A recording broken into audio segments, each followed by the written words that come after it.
Test, test, test. 1, 2. Is this working? Hopefully it's working. I'm just checking if I'm live. Yeah, it looks like I'm live. I'll follow the chat through there, through the iPad, I think, because it seems to be a little easier to deal with. Give it a few minutes here. Last night in Anaheim for me, so I figured I'd go on quickly just to wrap up everything. And since I won't be home tomorrow, until later anyway, and I won't be doing a show tomorrow night, just give it a few minutes here, see if anyone pops in, and if they do, then we'll have a quick chat, and then I'll probably hit the sack. If you're in here, say hi. I don't know if you're going to get the notification or not, because I'm doing this through StreamYards again. So I just pressed go live. I don't know if it worked. I'll just type something in the chat here.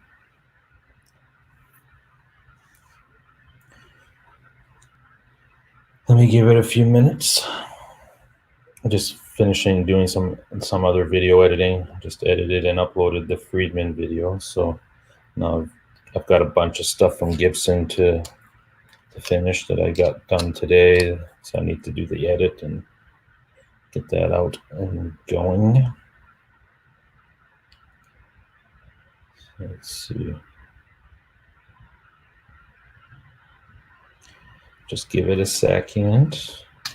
So I don't know if I did this right anyway. Hold on. It seems to say that if you're in here, say hello. And I will, if not, I'll restart the broadcast.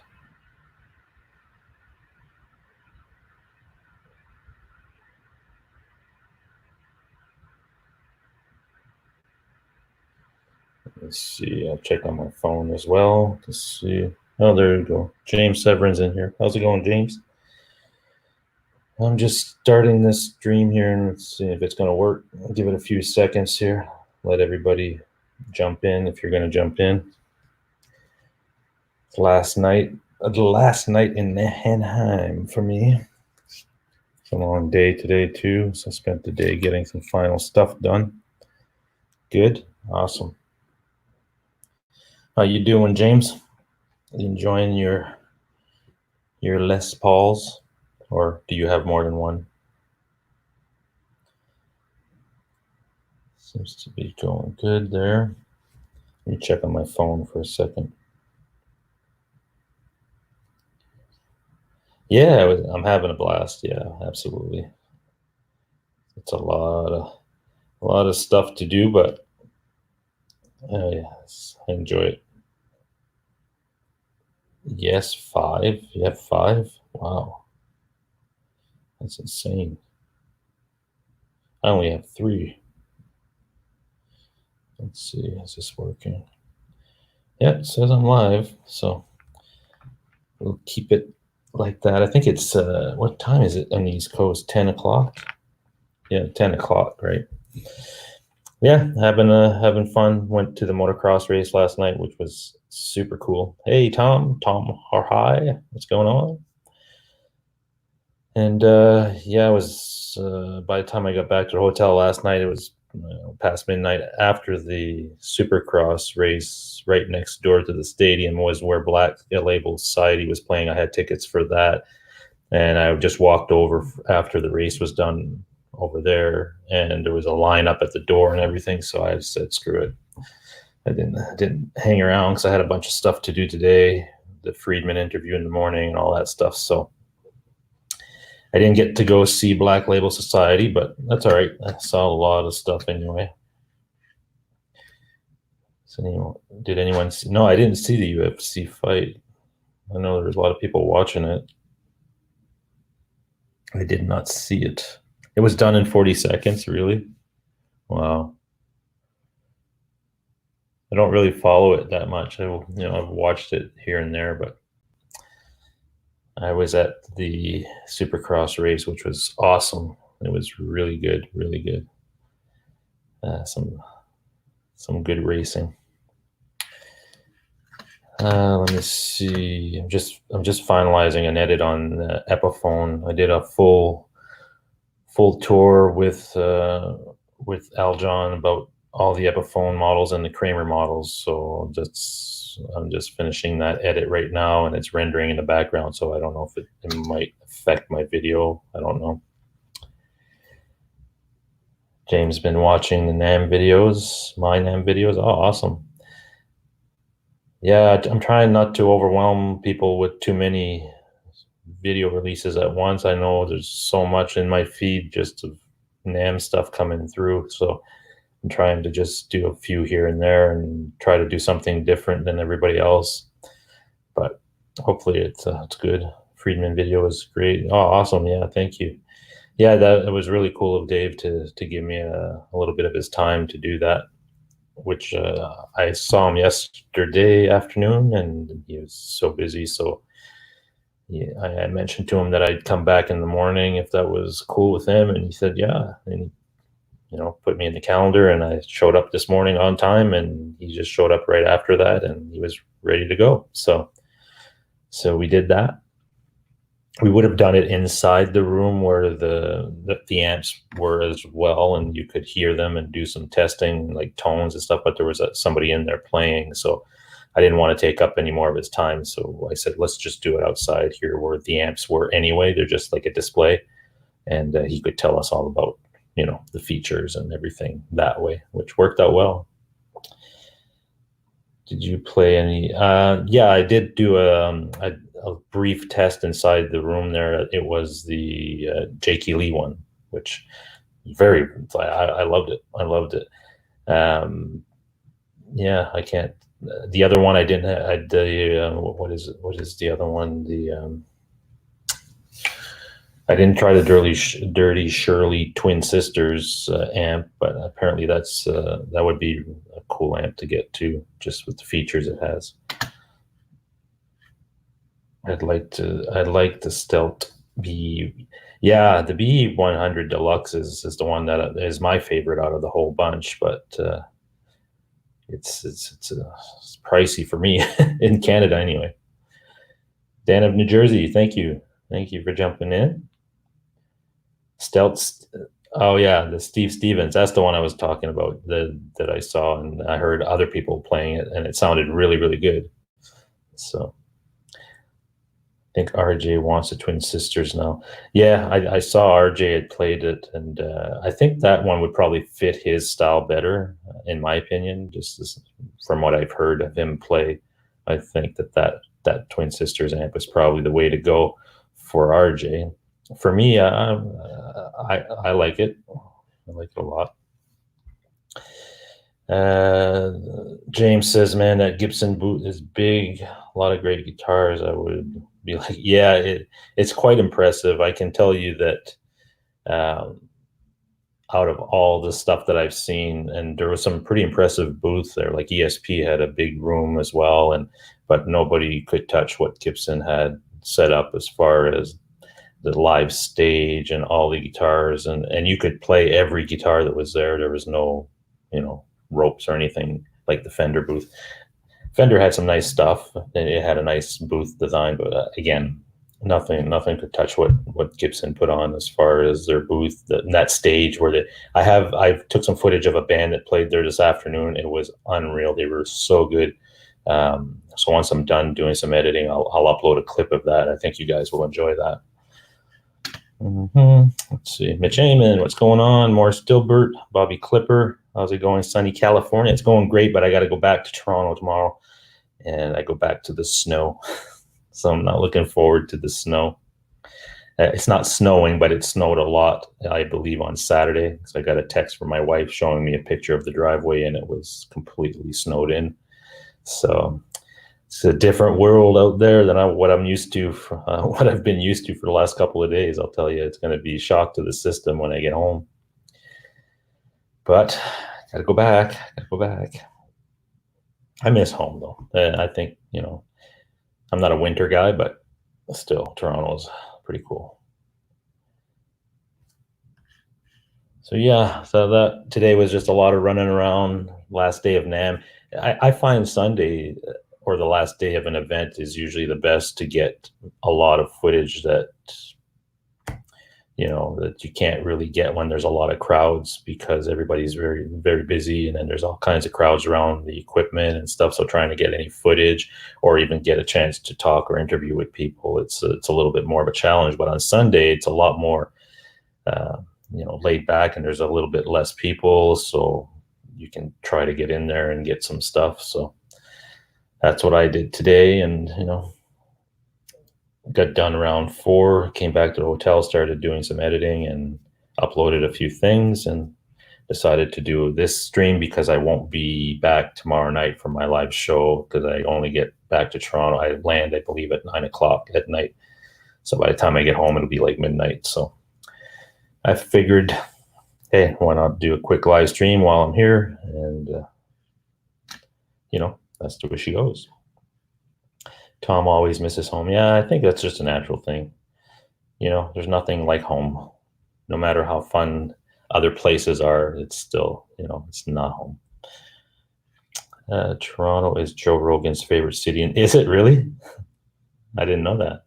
Joe Rogan, yeah. I listen to his stuff all the time. I think he's he's got a great podcast. Those Duesenberg look classy. They are very nice. Yeah. I played a few of them. The necks are pretty comfortable on them as well. I didn't have a chance to plug them in to really hear them and everything. I just kind of picked one up off the wall and just strummed a few chords like that, and it felt pretty good. And then their designs and stuff are really nice. Did I see the pricing? I'm trying to remember if there was pricing on the wall for those things. I'm sure they're not cheap. I'm sure they are not cheap. I'm just looking at the chat on my iPad because this I can see it here, but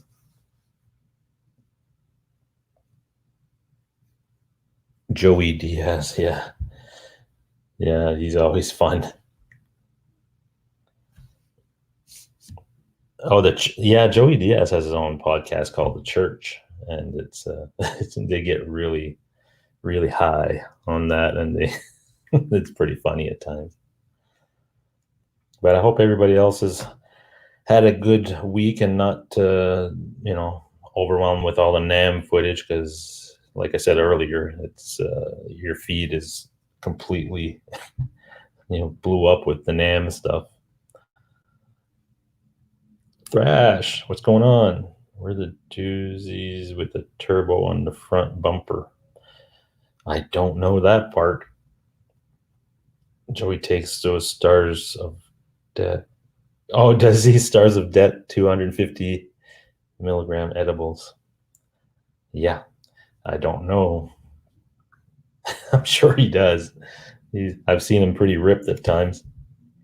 But he still does his job. He still does everything really well.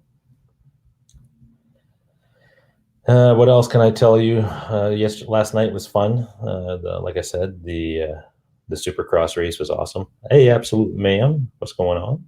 I didn't see Ben today. I didn't see Ben and JJ today. I know that they were planning to go to the vintage guitar show or something, and which I didn't really know where it was or anything. And I had a bunch of interviews, things, and stuff I needed to get done today, so I didn't bother trying to find out where that was or go there because I just had too many other things. So something I had to not do, which is fine. It would probably cost me money. So, but I'm not sure if Ben and JJ and Aaron went there, but I didn't see them at the NAMM show. I did run into Cheddar and Henning today. I ran into Lewis, the Tone King, again, which was a lot of fun. He's a really nice guy.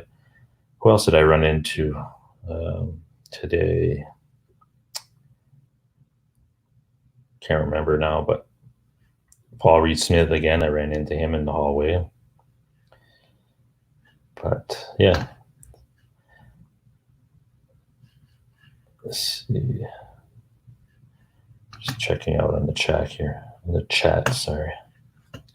It's been It's been a hectic few days. New comments.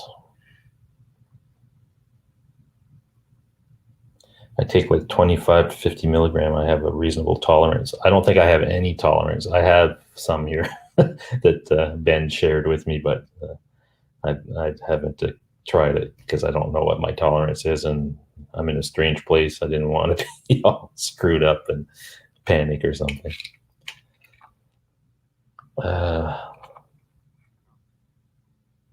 Bird's wife, where's the pants? Did I see anything else today that you might not have seen? Trying to think. My brain is all, there's just too much stuff that I make my own edibles. You do? That's awesome. I wanted to go to the Guitar Center too today, but again, I ran out of time. I'm trying to get those Boss Waza headphones because in Canada, they're back ordered all the time when I check. So I was hoping that I would find the store here in Anaheim that I would be able to purchase them there. But I didn't get a chance to go to the store. And when I did a quick search online at this, Anaheim Guitar Center or something like that, it said ships in 2 weeks. So I don't even think they have stock on it. So the new Friedman pedal apparently is very good. I haven't tried it. He just kind of showed me the pedal and explained what it was, but I didn't get a chance to try it and listen to it myself. Buy any gear? No, I didn't buy any. Well, the only thing I bought was t-shirts, I think.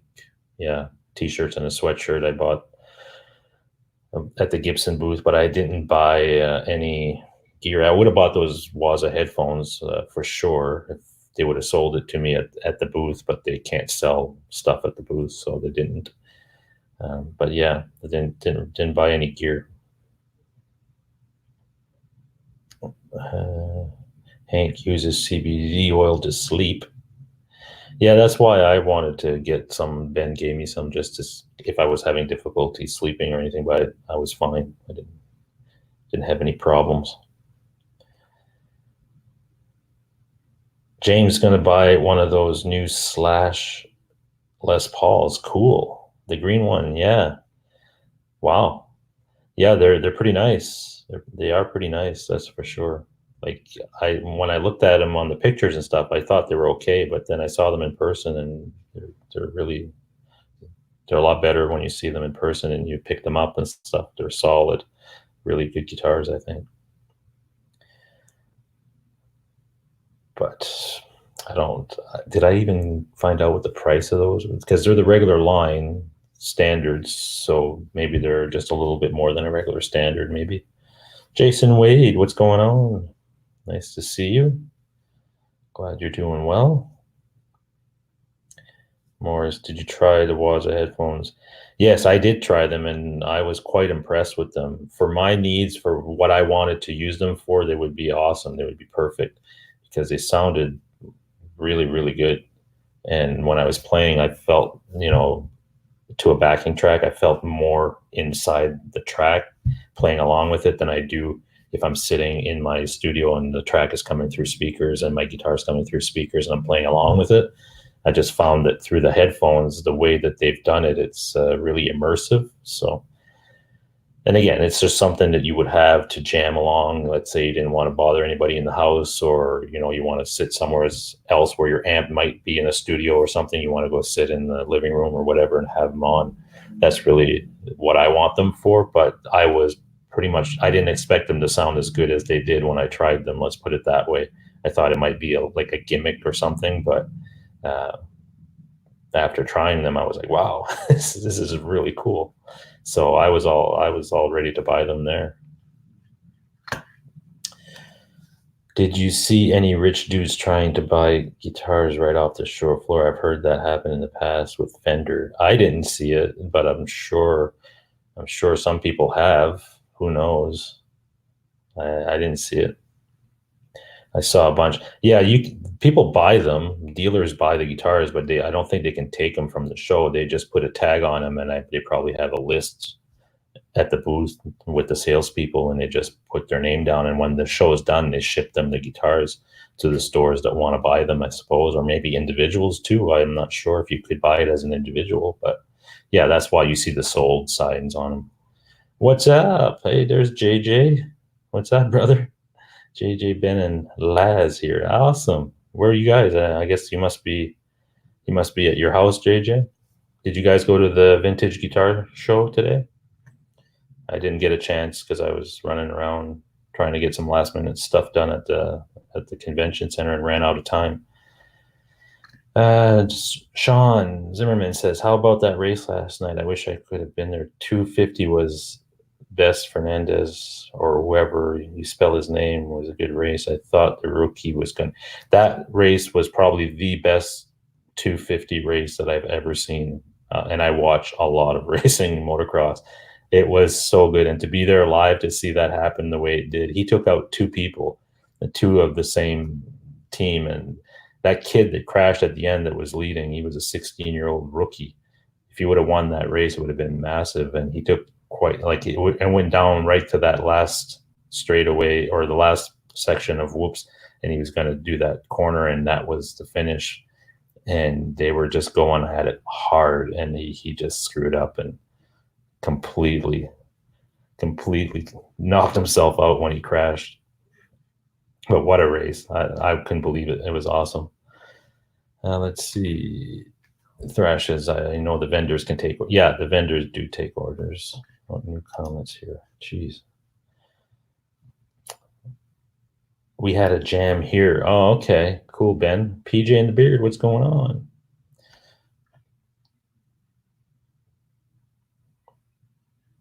Let's see. Music Therapy Laz, what's up? We got it. Oh no, Absolute Mayhem says they got a ton of snow here in Ontario this weekend. Great. That's what we're going back to, Ben. So get ready, Ben. Aaron probably has snow in Chicago too. So we're going to be leaving the sunny California weather to go back to tons of snow and cold. Great. Great. But has to be done. I heard the snow is melting.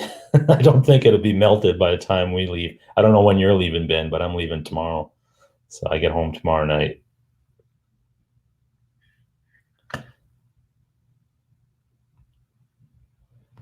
Let's see. Yeah, his nerves got to him, was riding wheelies the whole. I know. Yeah, that rookie last night almost won that race, and you could tell the last few laps his nerves were getting to him because he was making a lot of mistakes, and you could see it that it was going to happen. And in the 450 race, nobody was going to touch the Tomac. I knew that as soon as I saw him in his heat race, he was blowing everybody away in that whoop section. Nobody could touch him, so I knew if I didn't think anybody could beat him, and he ran away with that main event. Ben says he gets in late Tuesday. Looks like a high of -2 on Tuesday. Yeah, well, the snows won't be gone with that. I think you're still in for some.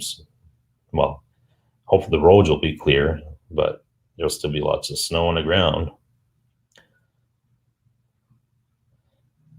So I don't know. So I guess Ben, JJ, you guys didn't go to the vintage show. Did you guys go to the Black Label Society gig last night? Because I was going to go after the race, and I walked over to the venue because it's right next door to the stadium where they were playing. But there was a huge line up there, and I was like, yeah, forget it. I'm out of here. So I just went down the road a little bit and called an Uber and went back to the hotel. But I know JJ said he was really wanting to go to that gig, and I'm not sure if you guys went or did he go? Not sure.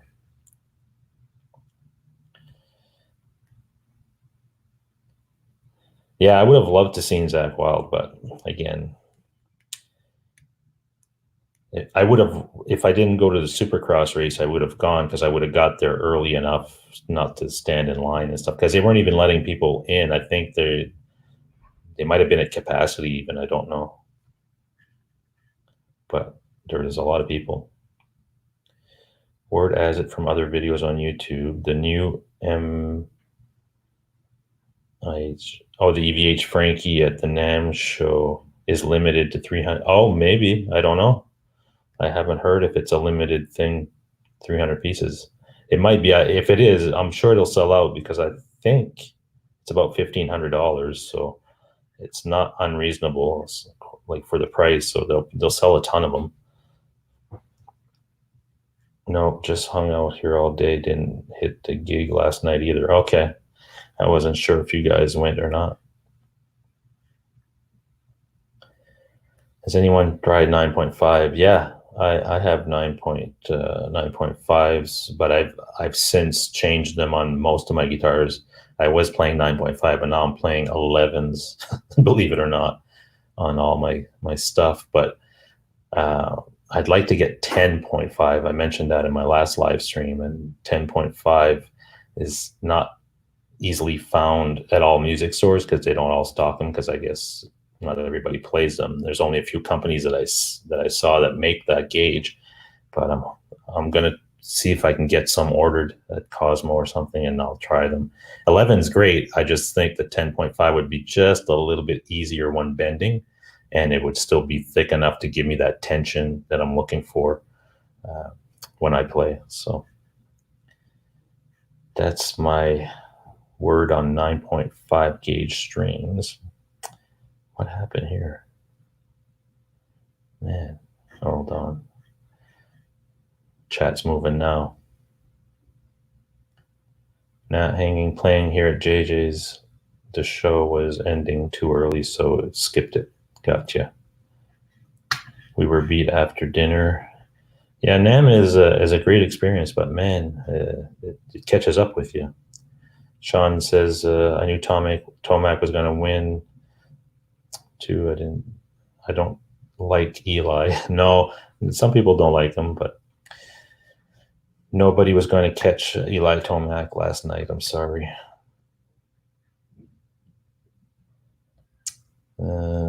Mickey Sittlemeyer, how's it going?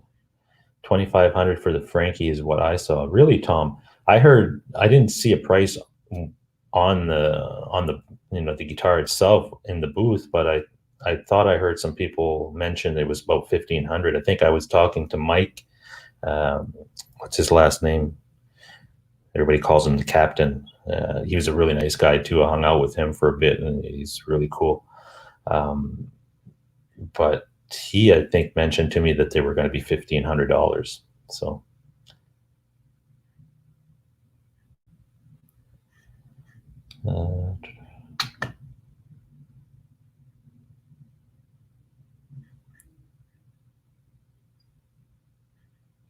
Checking on the chat.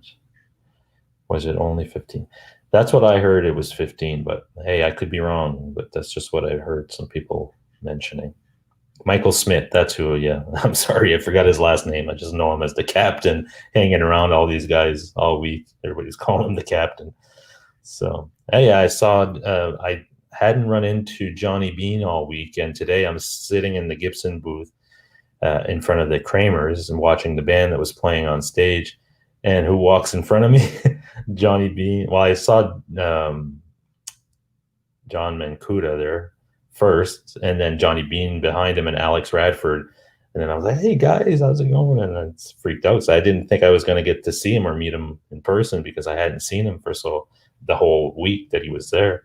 So I talked with those guys and took a picture with Johnny and stuff. So I'm glad I got a chance to meet Johnny in person, since we watch his shows all the time. And the Captain is lethal. Yeah, people get confused when you say the Captain. No, I didn't even see Lee from Andertons at all. I didn't see that group. No, I saw Chapman once walking out of I think I was with JJ and Ben and those guys outside, and I saw him just walk out. And I saw Rabea, I think his name is. I saw him, but I didn't see those other guys. Ben says the new Frankie is 1,700 US, so I think that's what he's been told was. So there you go.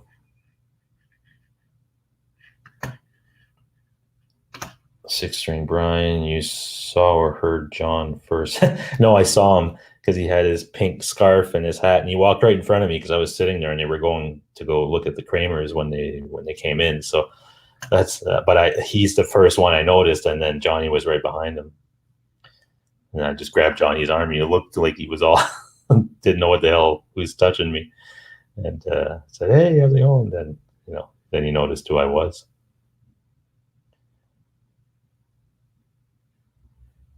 Yeah, Dale, how's it going, Dale? Dale Palmer says the place must be really big because a lot of people don't even see each other when they're there at the same time. That's true. It's such a big place, and unless you're in the same area at the same time, sometimes you don't even run into each other. So it's kind of the off chances, or you have to, text each other and to say, okay, I'll meet you at this place or whatever, because it is a very big place, and when you start walking around there, you get distracted easily. Let's put it that way. Ben says he did a video with Rebay. Awesome. Looking forward to seeing that.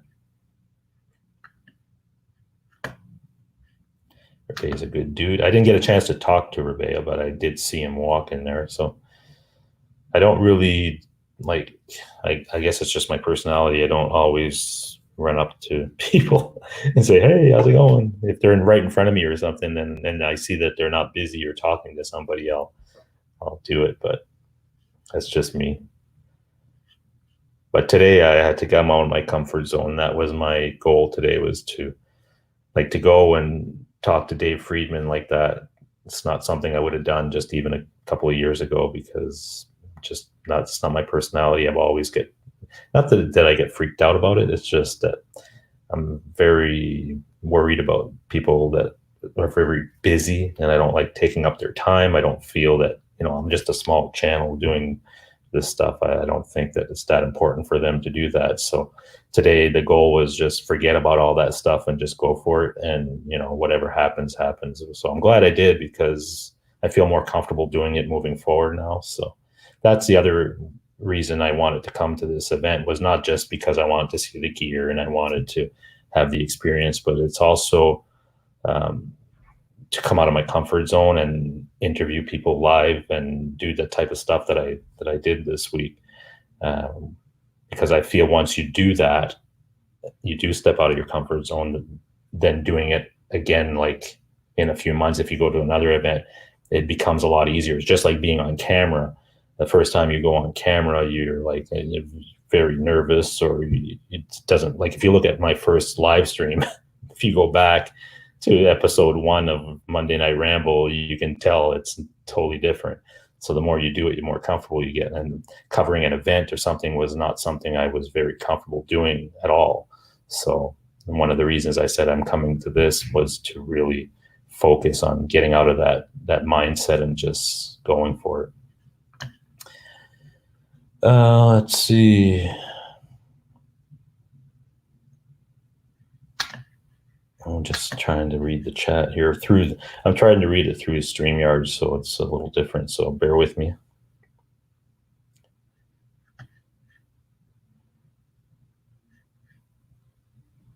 Oh, jumped on me there. How many floors is it, Tom? I think I think there's like 3 main floors, and then there's the basement area. So I guess 4 in total, but there's a couple of different buildings too.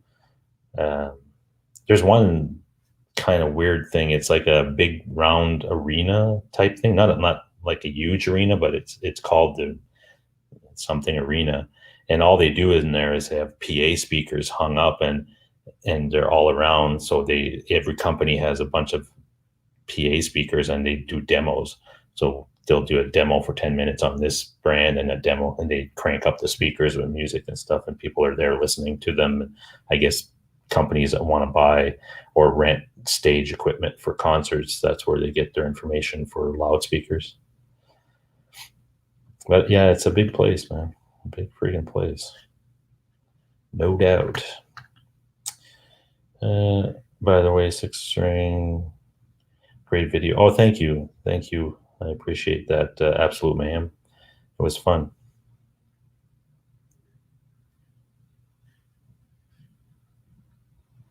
I'm not a celebrity stalker, but I would have wanted to chat with Dave Friedman. Yeah, and to me, the whole celebrity thing, that's not really the problem. That doesn't bother me at all. I can see somebody in front of me, and that's not, I'm not geared to go and talk to them or ask them for autographs and stuff. I never was like that. I appreciate what they do and everything, but I don't do that. So it's not the celebrity part that bothers me. It's about taking people's time, I think, more than anything. It doesn't matter if you're a celebrity or not. If I see somebody's busy, I don't like just going there and say, hey, can I take 10 minutes of your busy day to do this video with, who am I type of thing. That's really the part. It's not about them being a celebrity or anything like that.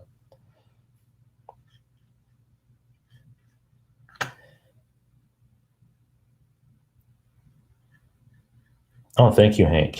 Thanks. I really appreciate the nice comments for sure. What was the craziest, weirdest product at NAMM? Tom RI says. I saw this company that made picks, but it's so hard to explain. I should have grabbed a sample of it. It's like the pick is at the end of this little plastic thing, like a normal pick, and it has an arm that kind of curves. So their thing is you put the whole arm in your hand, and then the pick sticks out, and you pick like that. That way, the pick doesn't slip because you're holding a bigger part right in your hand. But I tried it, and it was like, I would never use it. It's not the way, because unless you actually hold your hand in that specific way to pick, that product would never work, and it wouldn't work for me because that's not the way that I pick. So that was kind of a weird one. I don't see how that's going to work for many people. Okay.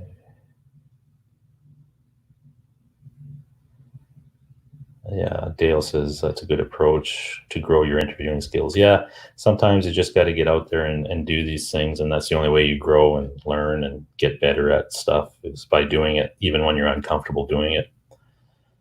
I was going to ask if you met up with. I did. I did meet up with China Mike. He's a nice guy. Nice guy. Let me see. Jason's off to bed. All right. Take care, brother.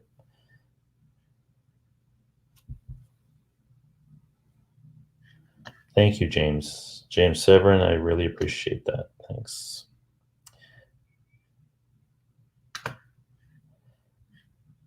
The live streams are always fun. And I think when I do my live streams, it's more for the interaction with folks, even though I sometimes miss questions because I still need to work on that part of it, following the chat as closely, because when you get to talking about something, if I'm covering a news piece and I'm concentrating on telling you guys about that news, the chat's still moving. So for me to try to keep up with everything is a little challenging, but like I said, you get better the more you do it.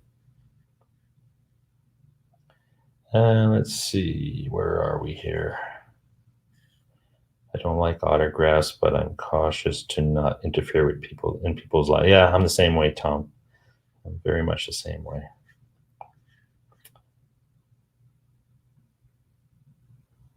Let's see. Okay, I think I'm at the end of the chat, which is good. I don't think I missed any questions. If I did, I'm sorry.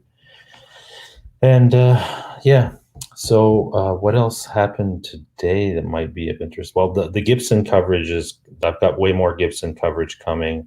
I was able to get an interview with everybody's favorite Mark Agnesi. So I got a run through of some custom shop stuff with him. And I did a huge video with Al John Go covering all the Epiphone stuff, the Kramer stuff, the Epiphone acoustic stuff. So he was really super nice. Al John is such a nice guy, and for everything he's done for me, he gave me credentials, to be there, which I didn't need. I had some from work, but he still put it in for me. So when I had my badge, it actually said, guest of Epiphone and stuff. So that's cool. Gave us tickets to both events, Wednesday and Thursday night. And then today to give me all that time of his where he's a busy guy too. And he was all in and when you see the video, you'll see what I mean. It was really, really good as far as going through every model and telling me what was specific about those things and where they were going as a company. And it's really informative. If you're interested in Epiphone and that company at all, you're going to enjoy that video. It is a little long because it covers the whole line of Epiphone, and it covers all the Kramers, and it covers the acoustic stuff. So by the time I did all the edit and stuff, I didn't upload it yet, but I did most of the editing on it. I think it came out to like 22 or 23 minutes. So keep that in mind. But I find it's a really good video because of the content that's on there and the information. So it'll give you guys a real good look at those guitars. And I can tell you firsthand, I was never a huge Epiphone guy, and I owned an Epiphone before, and I just had it kind of as a guitar at home. So if I needed to write a riff or something, it was there. But I was never. I never tended to go and look at them as something I would purchase today. I always go to the Gibsons. But the fit and finish of these new models that have just come out and how they're doing them to match what Gibson is doing in their standards. And if you buy an Epiphone standard, they're really, really close as far as how they match. And the finishes is top notch. I mean, I couldn't tell the difference between looking at one Gibson to the Epiphone, putting them next to each other. There was no quality differences, in my opinion. And the necks feel really good. They really streamlined the line as far as how they're putting them out. I still want that Jerry Nichols Les Paul with the 1P90, the Epiphone. I played that one today. Again, I had played it this summer and I was really impressed with it. I played it again today and I was like, man, I wish I could take this one home today because it is such a nice guitar. So yeah, look forward to some of that content. Al John has always appeared to be a good guy, so I'm guessing he's like that in real life. Yes, he's such a natural guy. I don't know how to explain it. He's really cool. So very happy to be able to call him a friend and that he's willing to take the time to talk to me anyway. Check this out here. Everything's good. How's JJ doing? Did JJ get his son to go to NAMM? I don't know if JJ and Ben are still in the chat, but I know JJ was trying to get his son into NAMM on Saturday, and I'm not sure if he was successful at doing that or not. Because I don't think I saw them on. Did I see them on Saturday? See, the days just kind of blur after a while. I don't think I saw JJ and Ben and Aaron on Saturday at all. I don't think. So I'm not sure if JJ was able to get his son out there. JJ is feeling better. Good. It's a lot, man. It's a lot. A week like this can, and I don't drink. I had a few beers this week and that's it, and if I did, I don't think I would have lasted 2 days for sure. Hank says, I had a few Epiphone custom shop guitars and everyone was worth the money. Yeah. And I think even more so today from what I heard and all that information I got about what they're doing and how they're doing it, it's pretty impressive. He didn't get a pass. Okay. You'll get one for him next year. Perfect. Cool. Ben's answering as he's grabbing a pizza. Good stuff. Good stuff. I hope that he's able to get his son out there because I know that he'd probably enjoy that, being in that world and all that gear and everything, because he seems to be into music. So no, I didn't have it yet, Ben. I was going to have it last night actually, but when I went to the race and stuff, I figured I'd better not because I don't know where the hell I'm going and what I can run into, and who knows? And so I didn't have it. And then yesterday when I got home after the race, I was like beat already, so I just went to bed. If I keep that, Ben, now I don't know how to discuss this on here, but if I keep that and I go through the airport with it, what happens? Should I not do that? If I want to take it home with me? I'll wait for Ben's response.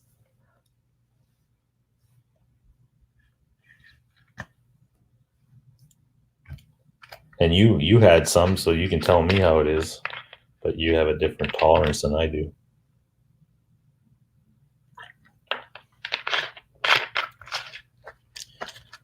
Let's see.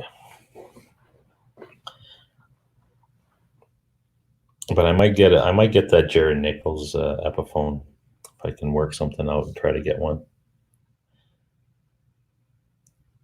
Ben bounced out. Don't travel with it. Oh shit. Okay. Okay, that's good to know because I was gonna leave it there because I have it with my almonds and stuff. Figured why not?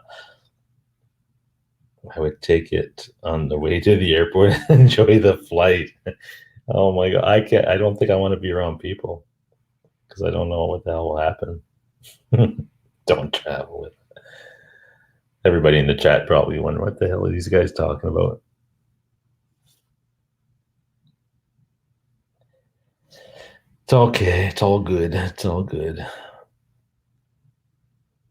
So have you guys seen anything from all this NAMM coverage going on that kind of piqued your interest as far as gear? Let me know what you think. I haven't even had a chance to look at the videos that other people have posted too much, just a few of them, just because I've been trying to get all my stuff done. I haven't had a lot of time to sit with the iPad and go through some of my feed to see some of the coverage. I'd opened up my YouTube thing and I could see there was a ton there, but I didn't really have a chance to look at it. So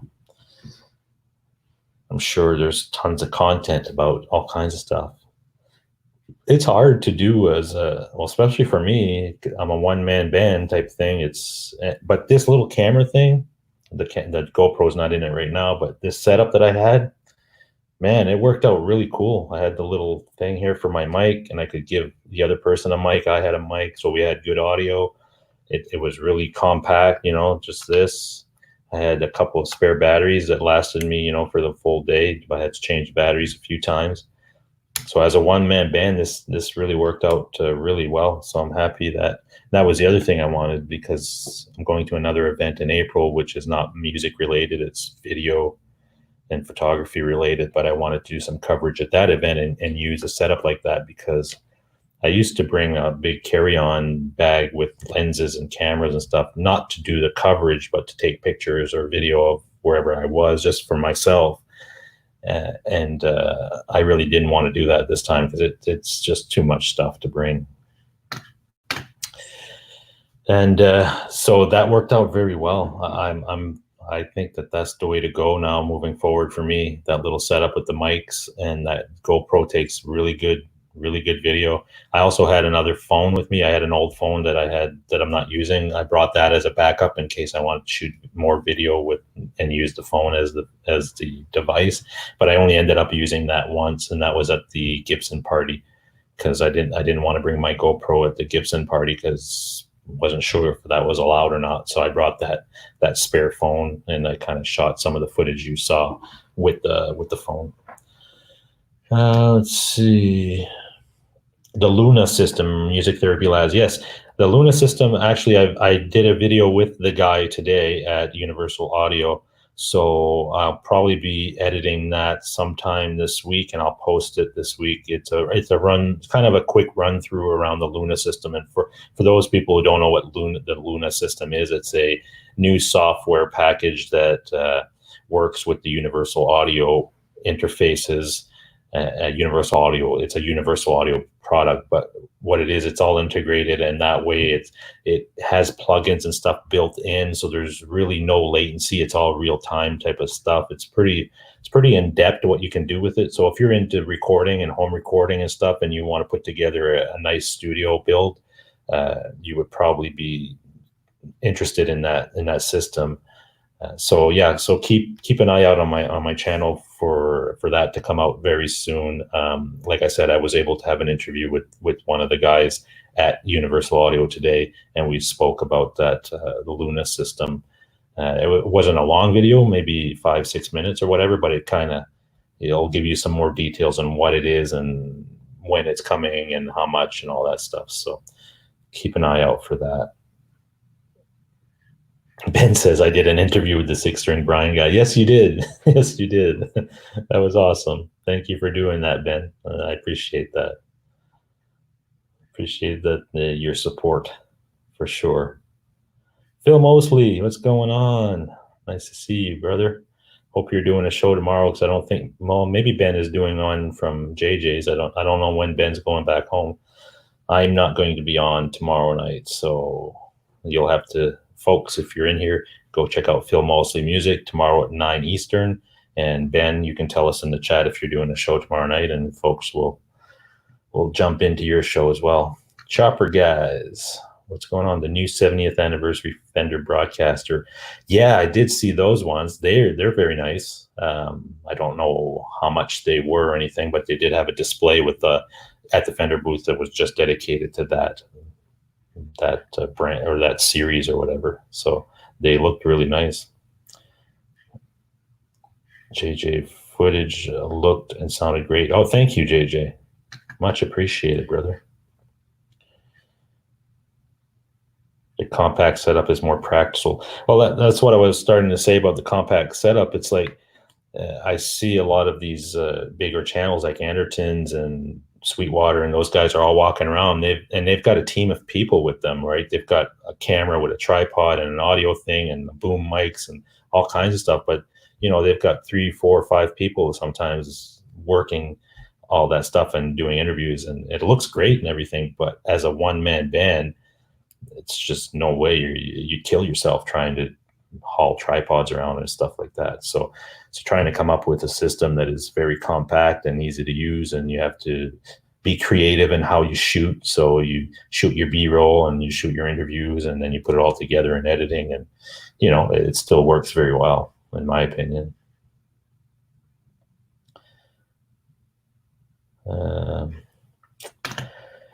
Did you see anything else that was awesome from Boss besides the headphones? I didn't get too much of a chance. Like, I'm not a real big pedal guy, so I wasn't looking at anything pedal wise too much. I did look at some stuff, just for interest. But as far as Boss goes, I think they've got a new line of acoustic amps. So didn't really have a chance to look at those. But when I did go to the Boss booth, there was quite a few people there, and it was starting to get even busier. I got there just in time. I went into the Waza headphone room, and there was only a few people in that room, so I was able to do the demo and try them out. But by the time I got done that demo, the booth was pretty full, so I just kind of looked around really quick and left. So I don't really have too much information on anything that Boss has released. I'm sure if they did release anything that was of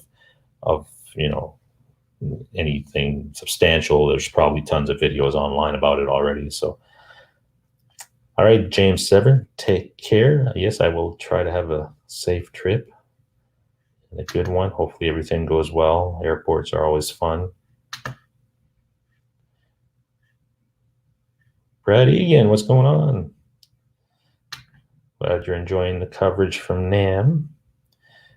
Ben says he won't be on tomorrow night, so that means Phil will have to do a marathon.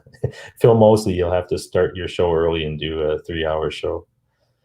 Well, you already do like 2 hours or something when you do your show. So what's another couple of hours do you?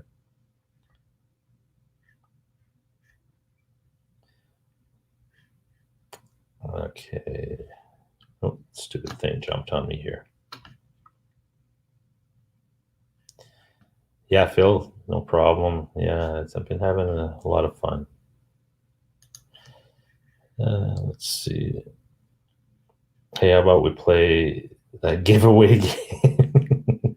What am I going to give away? Oh, give away whatever Ben gave you. Ship it before you hop on. Hank, you're pretty funny, brother. You're pretty funny.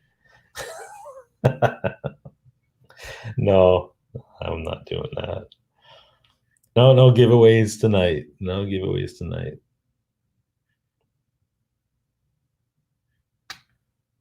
Okay, what's the Helix news you were going to tell me?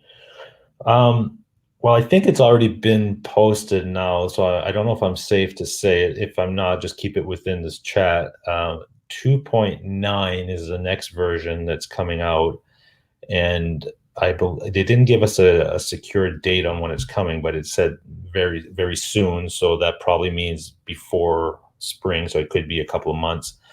And it has, a couple of amp models, additional amp models. One is again, I'm saying this to you folks here.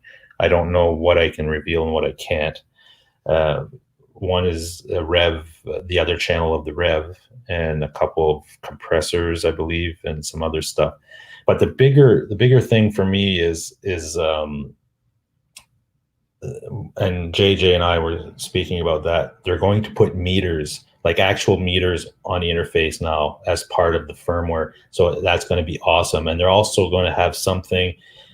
If you own a Helix, you know how your paths go, and right at the end of the paths, there's going to be something there that's going to have a gain stage or whatever, that's going to actually be another type of meter, which will show you, when it's peaking or when it's not. So you can actually see it right on the device. You don't have to use like I use my interface and my DAW system, and when I'm playing through, I can see where my levels are and stuff. But now you'll see that right on the Helix, and that's been something that so many people have been asking for. So that's coming in 2.9 as well. Let me go on the chat. So to me, that was a huge one because we didn't know that was going to happen.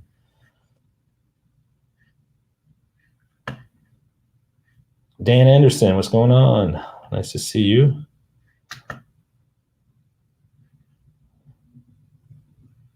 NASM, yeah, NAMM was awesome. It was. I really enjoyed it. I'd love to do the summer one. I don't know if I'll be able to, but that's one that I would like to do again because I enjoy Nashville as well. It appears the internet is working well at the hotel now. Yeah, they had to change my room. When I first got here, the first 2 days I was here, I was on the 9th floor, and the internet was complete crap. I couldn't use it. And they kept telling me, I went down and they said they're going to reboot the router. And so when I got back from my day, I went upstairs and it still wasn't working well. So I went back downstairs the following morning and said, listen, I need the internet. So they moved me to the 7th floor on Friday, I believe. Yeah, Friday night. So now the internet on this floor is fine. So, but that's what happened there.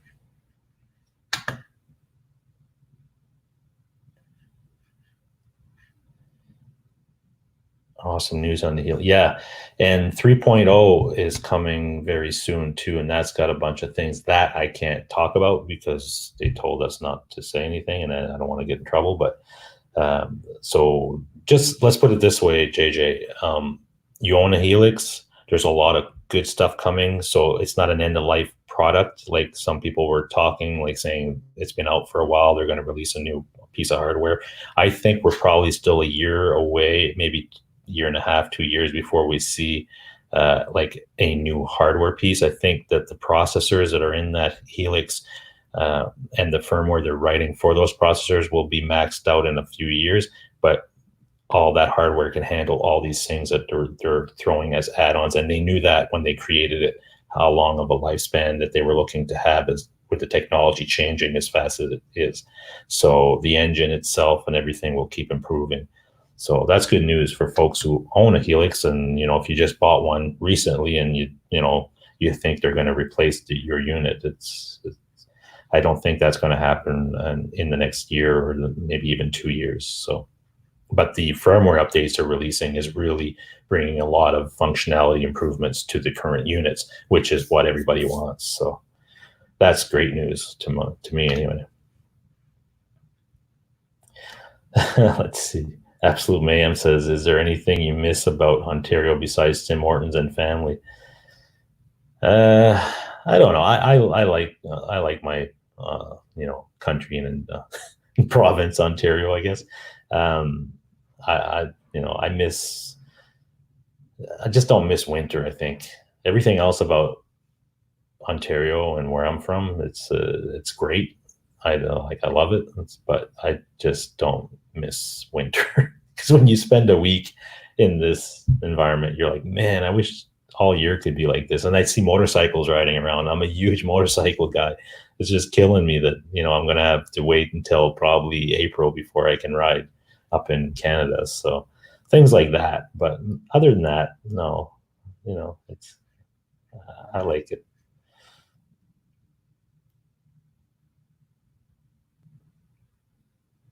Hobo Rudy, how's it going? Takes at least 3 minutes to reboot my cheap ass router. Maybe they'll have it done my next NAMM. Yeah, I hope you get a better router then if it takes you that long. So I was thinking of getting a Helix later this summer. Should I hold? Uh, it depends, Brad. I mean, if you're a Helix is really cool, but if it depends on what your use case is. Maybe you don't need a full Helix. Maybe you can get that new Pod Go thing, which is very cool and a lot less money to spend on, and you'll get a lot of the functionality that the Helix has, to an extent anyway. So maybe that's something you should look at, just because I believe, and I haven't been told this, I just think, in my opinion, that the Helix will be replaced in probably no more than a year and a half. We'll probably start to see a new product come from that, because there's two Shark processors in the Helix, and they can write firmware and make updates to all that, and it'll work fine. But at one point, those two processors will be out of date for whatever they're trying to write and put out for the code. So it's just like any other technology. At some point, it'll have to be replaced. Now, I don't know when that would happen, but it's just my opinion that you might want to think about that.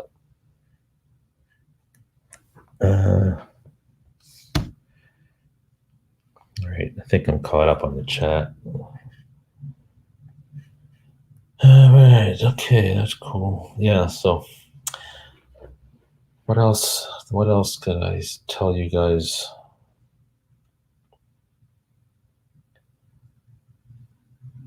I tried the Rev. I tried the Rev G20 today. It's okay. I mean, I wasn't blown away by no means. Maybe it was just the IRs that were loaded into the unit, because I was listening through headphones.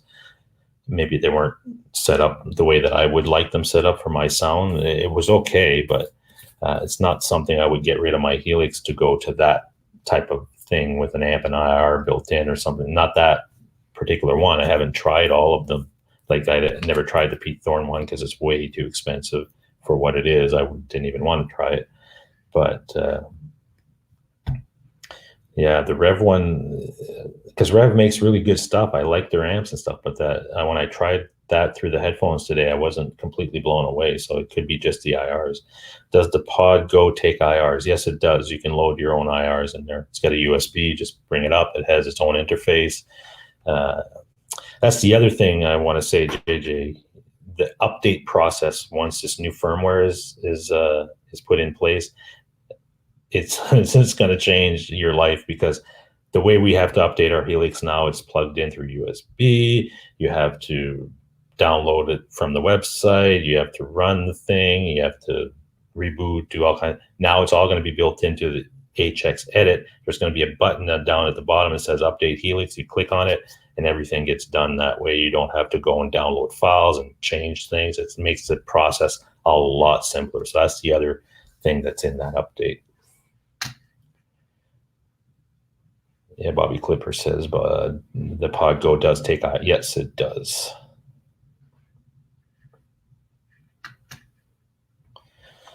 It does. It's a pretty cool product that Pod Go, but for me, it's just not necessary because I have the Helix. But if you don't have a Helix and you're not really sure, if you're just using it for whatever purpose that you don't really need the full Helix for, then it's absolutely worth it. It's got the same engine type of processing that the Helix does, so you're going to get similar quality.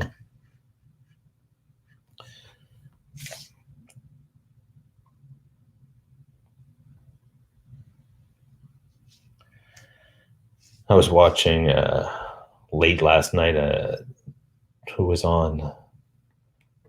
Um, Gary Tholander and Metalhead Hippie were on, and I was listening to them and chatting their way through their chat. It was a good show. It was funny.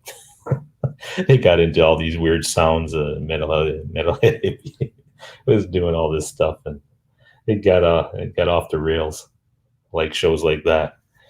And I did meet Cheddar Kunpao today. I met him in person. Didn't really have a chance to talk to him very long. He was actually chatting with somebody else. I just, said hi and, said enjoying the show, and that's it. Because then I had to run, and because I was at the Friedman booth, and I was just getting ready to do that interview.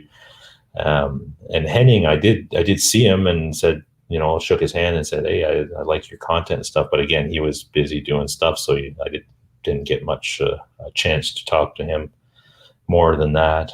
So, but I'll definitely. I think you'll be impressed with the band that played at the Gibson booth today. They were a band from Texas, and man, they really rocked that place. They were really, really good. So I got it all on video. So I'll try to get an edit done early this week and put it up. I think you guys will enjoy that show. Yeah, I met a bunch of people this week, so it was always nice to do that, because you see a lot of people in the chat and a lot of other YouTubers doing stuff, and then when you get the chance to meet them in person, it's always fun. That's for sure. And Cheddar's really nice, so it's all good. I don't think Guitar Pit came out this year, because I don't think he did. I didn't see him if he did. And Phil McKnight and Tone King hung out with them on, what was it, Friday? I think JJ and I hung out with them for a while. Then I went over across. They had a meeting with Line 6, so I walked over because Line 6 was in the hotel, the Hilton, which is just across the street from the convention center, basically. And that's where the Yamaha booth was, and in Line 6 and Ampeg and all that were all there. So I think Tone King had a meeting with some of the Line 6 folks, so I walked over with them and went back to the Helix booth and sat down there and had a look at some stuff. The Ampeg stuff is always fun to reminisce, because that's what I used to play, those big 810 cabinets and the big 100-watt heads, or I think they're more than that. But man, I just picked one up just for fun, just to get a reminder of what I used to do, and I wouldn't do that again. Man, those things are huge, but they sound great. A couple of guys were plugged into them there in that room, and they were jamming away, and they do sound good, but it's a hell of a lot of stuff to haul around. That's for sure.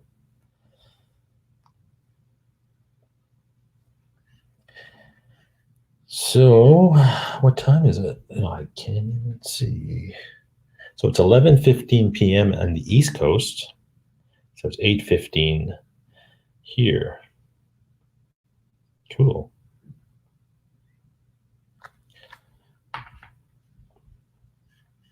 So if you do have any more questions, pop them in there, because I'm trying to think back.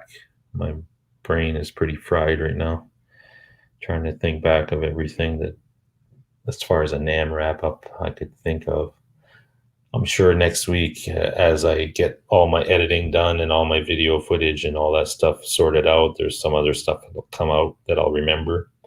This morning I did a walkthrough through the PRS booth, because there was nobody in there. I got there early because I had to meet. It's weird. They opened the second and third floor. They opened them at 9:30, but the main hall where Friedman and everything was, it didn't open till 10. And my appointment with Dave Friedman was at 10, so I had to kind of rush to try to get there, which was fine. He wasn't even there when I got there. He got there a few minutes later anyway. But what I was going to say was, I went upstairs because it opened at 9:30 up where PRS was, and I went to their booth, and there was only a few people in there, so I did get a chance to do a quick walk around with the camera and show some of the PRS models, and the ESP booth as well. I was able to go in there today. I did do it briefly, I think Thursday or whatever, but there was more people obviously in the booth when I did it that time. So this time there was hardly anybody in there. So I was able to do a little bit more of a video that where you could see the guitars a lot better. So speaking of time, did you have any problems adjusting yeah, the time change the first day was a little bit tricky, but I'm usually not too bad with that. Even when I go to my trips to Vegas and stuff for the other conference I attend in April, I usually adjust pretty quickly. Like the first day is a little weird, but after that I'm good. So what's going to be hard now is when I get back home, because by the time I get back home tomorrow night, it'll be, I land at 9, get in my car and drive home. I'm probably going to be looking 11:30, midnight even. Then I go to bed and I wake up at 5 to go to work the next day because I have a live stream to produce that day. Otherwise, I would have taken Tuesday off, but I can't. So that's probably going to hit me there because my time will all be all over the place and I won't have had a lot of time to catch up on sleep. So I'm not looking forward to that, but gain some new respect for PRS this time. Did you, Brad? Why? Because of his interaction with the crowd and stuff on that little video I did? I'm not sure. Did you see Phil X? Yeah, I did. I saw Phil X. I think it was Friday at 5. He was playing at the Gibson booth. I think I mentioned it in my other live stream I did yesterday or whatever. I didn't record it because other people were recording it, and then I just wanted to take it in, be there in the moment instead of having my phone or a GoPro rolling and trying to film and frame and all that stuff. I just said, screw it. I saw enough people were doing it. So but yeah, he's amazing. It's an amazing show. The band I saw today was really good too. I did get footage of that one, and I don't think the guitar players were as good as Phil X, but the energy that they put out and the singer, the way he was doing his stuff is pretty impressive.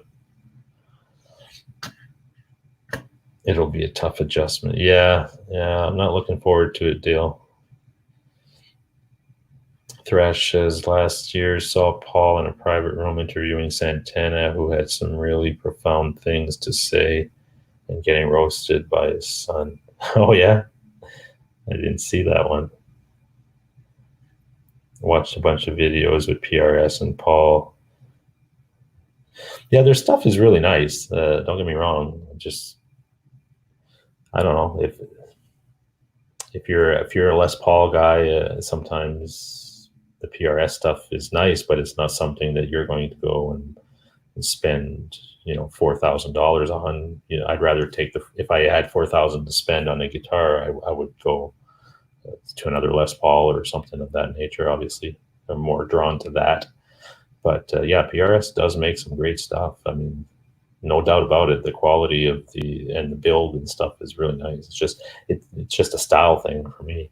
So I saw other guitar companies like the Duesenbergs, and there's another company called Exotic. They make pedals. They make the EP booster and stuff, and they make guitars, and they were really nice. I was able to play some of those. But again, I'm just, I'd rather just buy a Les Paul sometimes.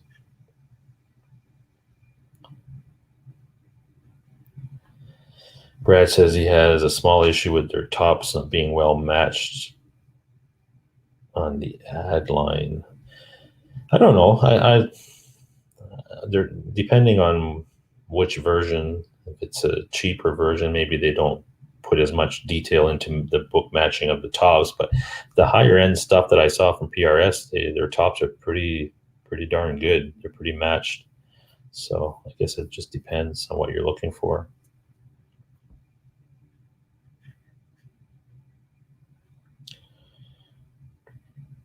Oh, the SC line. Well, that SC line is really their more budget friendly guitar. So I'm sure they're not using book matched exact tops. They're doing their best to do it as good as they can, but they're not going to give you an instrument that's $600-700 and put the amount of detail they put into their $4,000 core models. Guitar Hack, what's going on? That Line 6 pod looks really cool. Yeah, I think it's really cool. I mean, haven't had a chance to try it out like a lot, just briefly with headphones and just tried it just to see how it sounds, and it sounded as good as my Helix. So for the size of it and what you get for the money, I think it's a great value. So, but it's like anything, you go try it out and see if it fits your needs and it will do what you want to do. I think it's worth it for me. I mean, I'm not going to get one. Obviously, if you have a Helix, there's no reason why you get one other than the size. If you wanted to change at that point,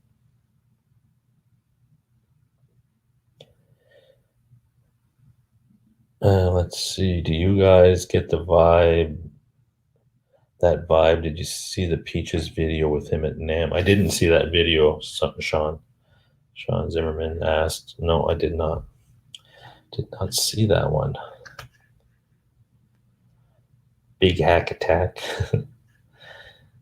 Hack, are you working tomorrow? Did you get a lot of snow, Hack? I know that up where I live in Alliston area, they got quite a bit. So I'm looking forward to getting back to that.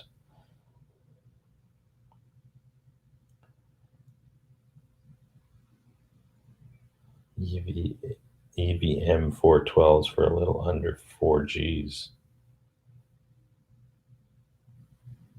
Not sure.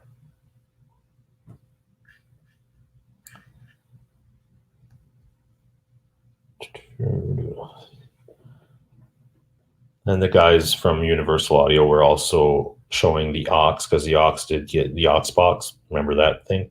It got an update recently with some new cabs and some new stuff, and a lot of people are enjoying that. So that's another option for you folks that want to run amps and want to have some sort of load box and IRs. That would be one way to go, but it's still pretty expensive.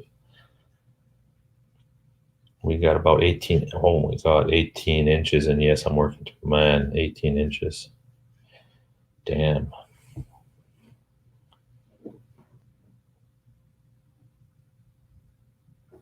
Yeah, Sean, I agree. Paul has it's just, I think his personality is just the way he is. He always seems like he's giving the interviewer a hard time. I just think that's just the way, like, people know him, and they, I guess, expect it. He's not a bad guy. I mean, I met him and he was fine. And he did that little, when I was filming him, I was right in front of him and he gave me that comment about, you guys are filming or blah, blah, blah. But I didn't care. It didn't bother me at all. I just laughed and kept filming. Maybe it's just me. No, it's not just you, Sean. I get the same. I think a lot of people feel that way about Paul Reed Smith. He's just got a different personality. He doesn't mean any harm. It's just I think that's just the way he is.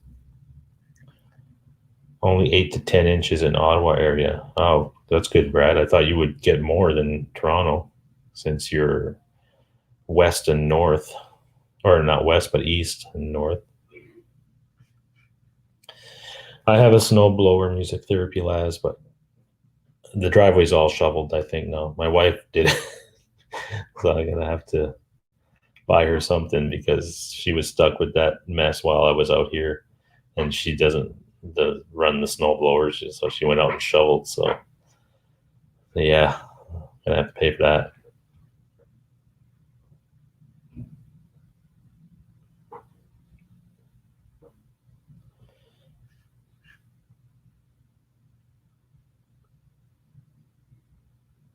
Yeah, I guess it depends where you were, how much snow you got, but East Coast got a ton as well, like that. I mean, where New Brunswick and Newfoundland got plowed, like tons of it, tons of it. I got to watch it. Well, then I saw the scores of the football games. I didn't get the chance to see them. I saw the end of the Green Bay game. So it looks like San Francisco and Kansas, right, for the Super Bowl. Or I think that's what I saw, that Kansas won.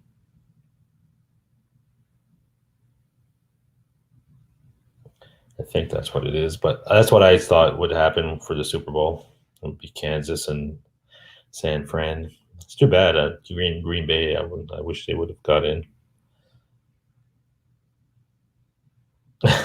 Music therapy, lad, says Paul is a mix between Larry Davis and Woody Allen. Yeah, I can see that. I can see that. But he makes nice guitars, and he knows what he's doing in that area. So pretty sure KC and San Fran should be a good game. Yeah, I agree, Guitar Hack. I think those teams are well matched to go against each other. Ben doesn't want to go back to snow. Well, you should stay longer in California if JJ will have you. Maybe JJ's ready to kick you out now after a week of craziness. But I can't. I gotta get back to work on Tuesday. Unfortunately, well, I guess it's not unfortunate. I'm happy to have a job. Let's put it that way. And otherwise, I wouldn't be able to pay for less balls, obviously. But it sucks to have to leave the nice weather.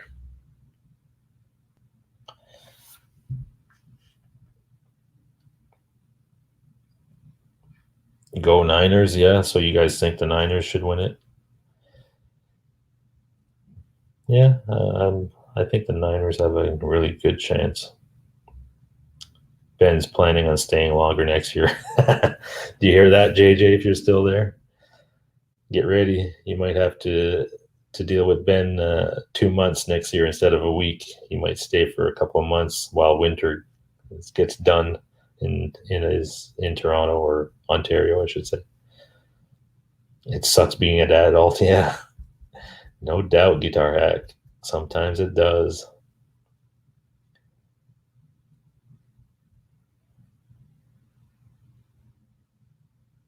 Yeah, and then last night I was freaking out because I was at the friggin' Angel Stadium to watch a Supercross race, and that's the birthplace of Supercross. Like that's where it all started. And to be sitting there, I never thought that I would see a race live in person at that stadium.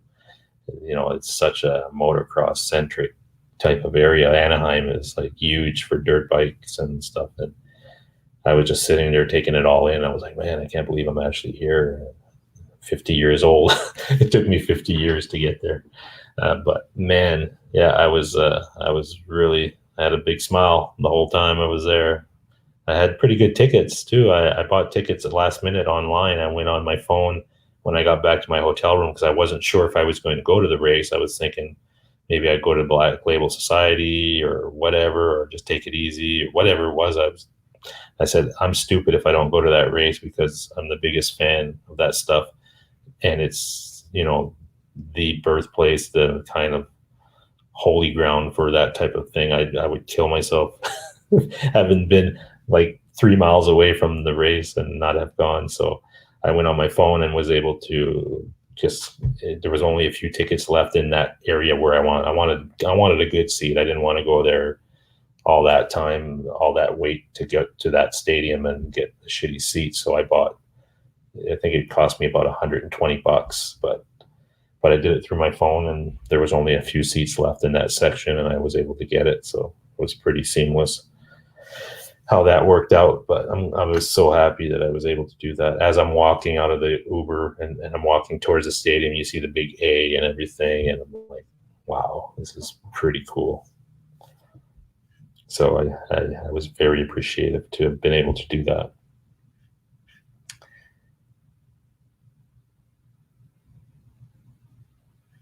Sean's talking about the game. Yeah, I didn't see the game. I can't comment on it.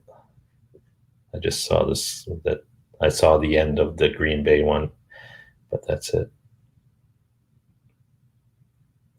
Was it like flat track whoop-de-doos and jumps? Any trucks? And there's no quads or trucks. This is all motocross, two-wheel bikes, and there's jumps and big curves and whoops and all kinds of stuff.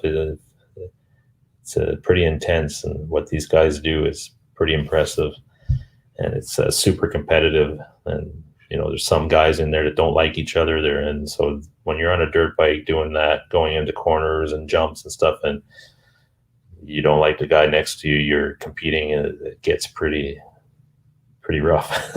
So it's fun.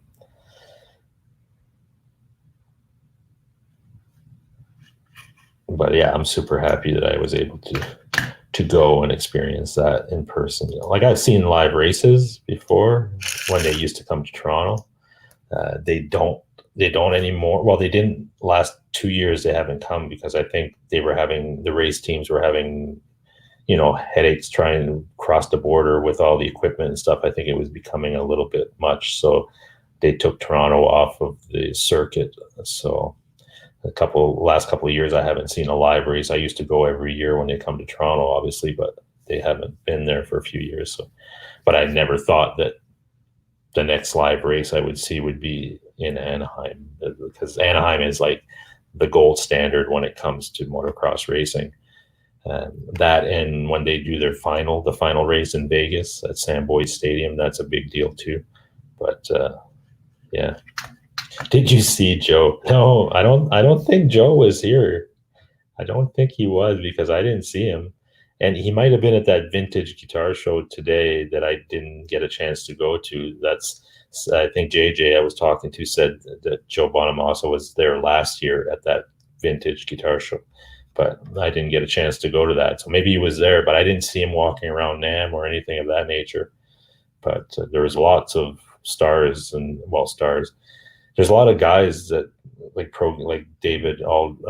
Doug Aldrich and some other, Rudy Sarzo, Billy Sheehan, all these guys, they have, with their sponsors, they go to the booths and they perform. Paul Gilbert was playing at the Ernie Ball booth. Andy Wood was at the Serb. Like all these, there's tons of that stuff for sure. But Joe Bonamassa, I didn't see anything regarding Joe Bonamassa.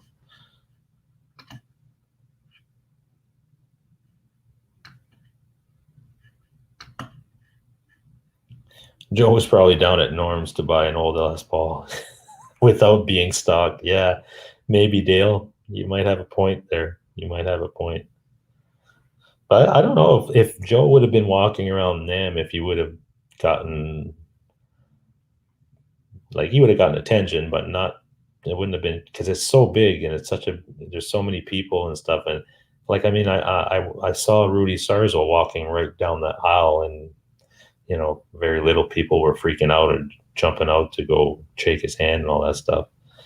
I did meet Billy Sheehan, and I was able to talk to him, and the guy is such a nice guy. I can't believe that he gave me the time that he did, and even talked about his next product that's coming out. It's a top secret thing, prototype thing that he's working with Line 6 and Yamaha, and such a nice guy. And this is a guy that I looked up to as a bass player for many, many years, that I thought, this guy is amazing, and then to be standing outside just chatting as two guys, just normal guys, it was pretty surreal. That part was really surreal. I posted a picture on Facebook with him there. Sean says Anaheim 1 and 2 are awesome tracks, always great racing. Yeah, I agree, Sean. That's why I say to go see a race in Anaheim was a big bucket list thing for me. Just worked out that it was the same weekend as NAMM, so that's pretty cool. I didn't see many business transactions taking place. I wasn't really looking for it, but maybe there was some. I don't know. I tried to buy the stupid Boss headphones from the Boss booth. I even went back today because I knew today was the last day. Maybe they would be willing to, slip a pair out, because I think it's against the rules of NAMM or any exhibit. Even when I go to the video one in Vegas, if you want to buy something, you have to if a company does it, it's really hush hush, because I think it's against the rules or something for the exhibitions. But yeah, I did try to get Boss to sell me a set of headphones, and they wouldn't do it. So I don't know. I'm sure people do, because I did see some guys walking out with like boxes that look like they had guitars in them. So maybe there's some exceptions if you're a dealer. I have no idea. I have no idea about that stuff.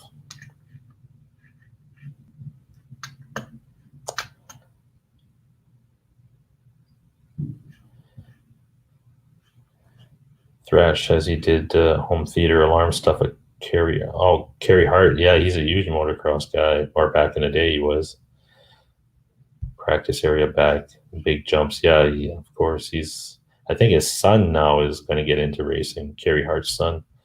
So I'm sure he's going to have a practice track and all kinds of stuff.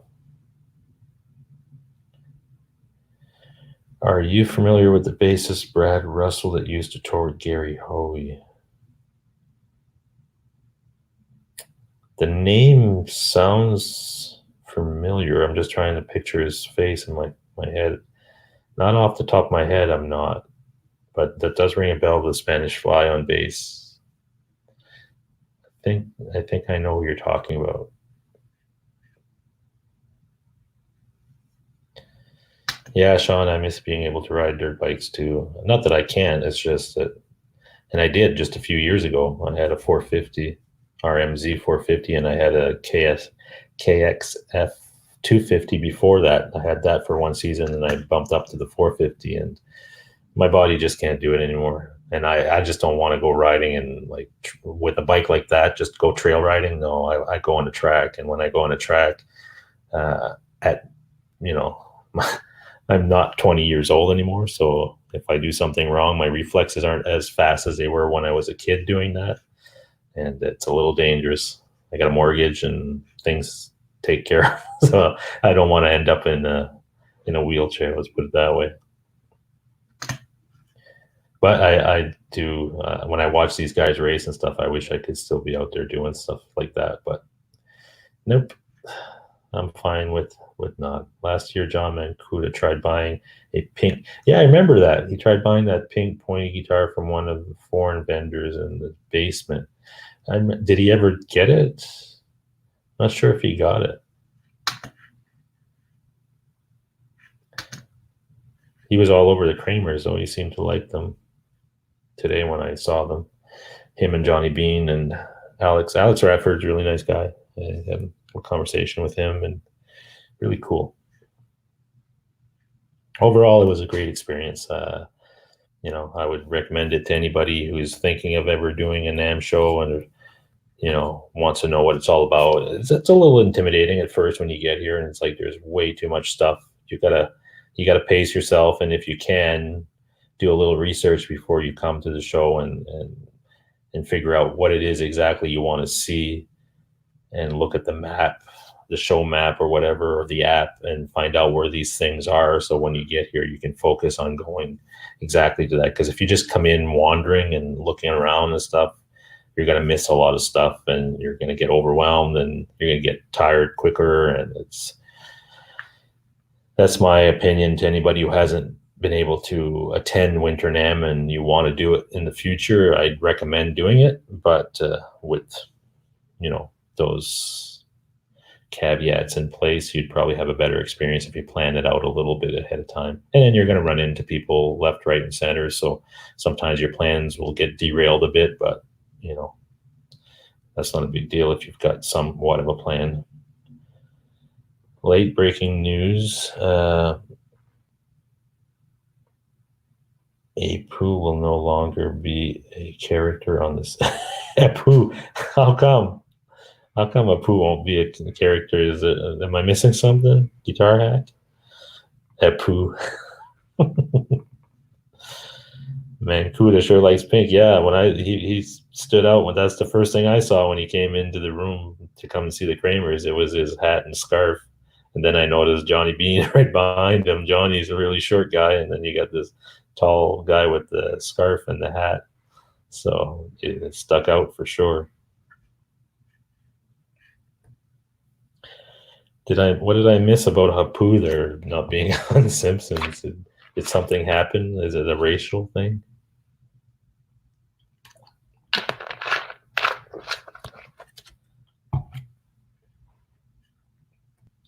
If my job would let me and Gibson paid for it, I'd go to NAMM next year.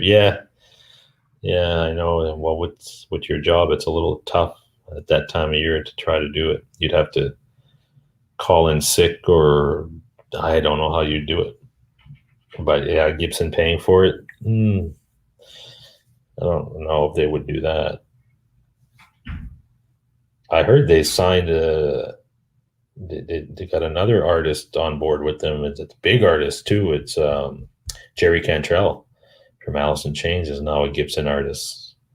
I think I just saw that today. So they're really really ramping up their roster of guitar players. That's because I didn't think that Jerry Cantrell was going to be a part of that deal, but that's pretty cool.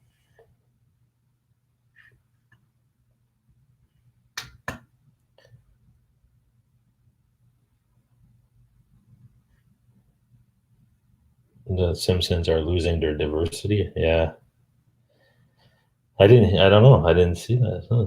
The actor doing him is getting blasted because of racist comments. Wow.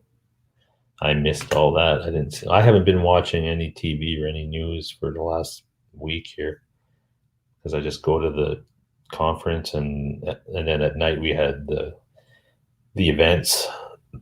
By the time I get back to the hotel room, I'm not watching any TV. I'm just basically checking my emails and stuff and then going to bed. So I must have missed some of that Gibson Simpsons news.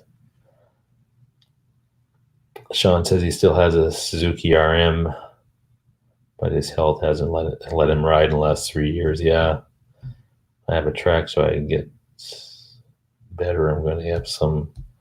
Yeah, if you have a track, that'd be awesome. But yeah, be careful.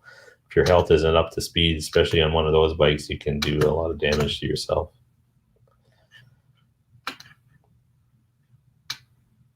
Just came up on my news feed. Yeah, that's weird. Jerry's always played Les Pauls, but I didn't think they'd give him a signature because he's always more of a G&L guy. Yeah, Sean. Yeah, that was just, I saw that. It was announced today, I think, or that's when I saw it. There's somebody else too. There's another big artist that's now becoming a Gibson endorsee. What, I can't remember who it is now.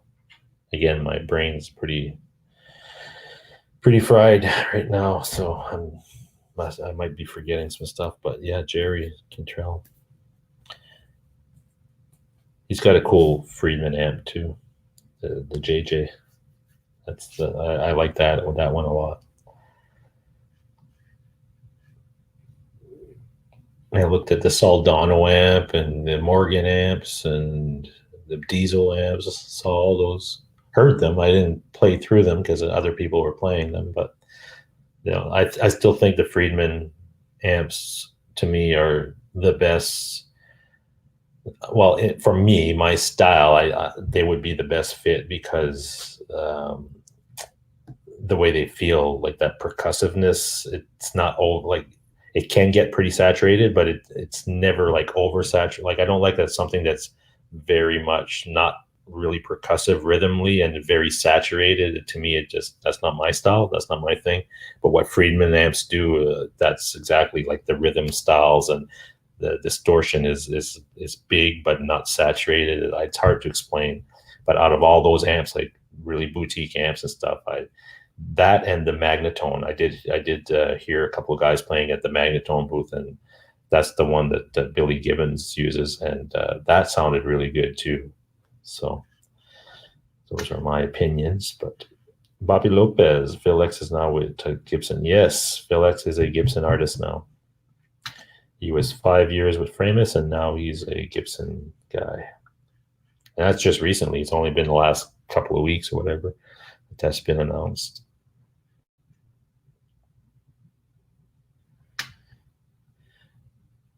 Sean says, "I bet you're fried. It will take me a couple of days to remember everything for sure." And I recorded a lot of stuff, so as I'm editing, I'll start, to refresh my memory. Oh yeah, I remember that, or I remember that. I'm sure it'll all come back to me, but right now, man, it's hard enough just keeping track of where I am. Hope I can wake up tomorrow. I got to wake up. Well, it's not too early. I think my flight's at 1:00 tomorrow. So as long as I'm at the airport a few hours before the flight, and LAX apparently is crazy busy. When I landed there, I only saw part of it, but so I want to get there early enough so I don't have any issues. Gibson booth, yeah, Guitar Hack, because the Gibson booths, the way they had it set up at Winter NAMM was all the electrics were in one big room with the stage and everything, and the acoustics were in another room. So they had that part separated. Whereas in Summer NAMM, everything was in that one area, and the stage was a lot smaller than what they had at the Winter NAMM. The stage you have at Winter NAMM in the booth is really nice. It's a big thing with amps and drums, everything. It's like a concert in there when a good band is up there playing rock and roll. It feels like you're at a concert. So yeah, definitely, it is a little bit bigger. But the one at NAMM was Summer NAMM was pretty big, but the one here was bigger. And the fact that they separated the acoustics from the electrics also made more room for just the electrics, I guess. But to me, Gibson's booth is the best booth out of everything that I've seen at NAMM. They stole the show as far as booths, and the entertainment that they had at the booth was top notch. And I like the fact that they're not in the main section like where all the other vendors and stuff are. Like companies like PRS, Marshall, Gibson, Fender, ESP, they all are on the second floor and third floor, and they're all in their own little areas, so they're out of that whole main section, and that's pretty cool because the main section is nice, but man, it's at some point there's just too much ambient noise happening everywhere, especially in the drum area. I think I said that yesterday when I was on doing this live stream. It was I don't know how anybody can, if you're a vendor and you're sitting in the drum area all day, it's not just the drums, it's the cymbals, just everything is going at just a big wall of sound that happens all day. And that's very, to me, it would drive me nuts because I just walk through it. I'm like, holy shit, I get me the hell out of this area. So the fact that Gibson and PRS and Fender and ESP and Marshall and PV, and they all have EVH, have booths outside of that upstairs is nice because they have their own thing, right? So pretty cool. I tried a couple Epiphones, and yeah, I am super impressed with them. I would have no problem playing an Epiphone. They are as good or equal to any Gibson that I picked up as far as the standard line. Absolutely. The finishes are top notch. The necks feel amazing. The pickups, though, I can't tell you because again, I only played. I played them, most of them, just playing them acoustically. I plugged a few of them in. They had those Katana amps underneath, and they had headphones, and I played them there. They sounded good there, but unless I was playing them through my system or Guitar Hacks, would play them through your Marshall or whatever, and compare them with your Les Pauls.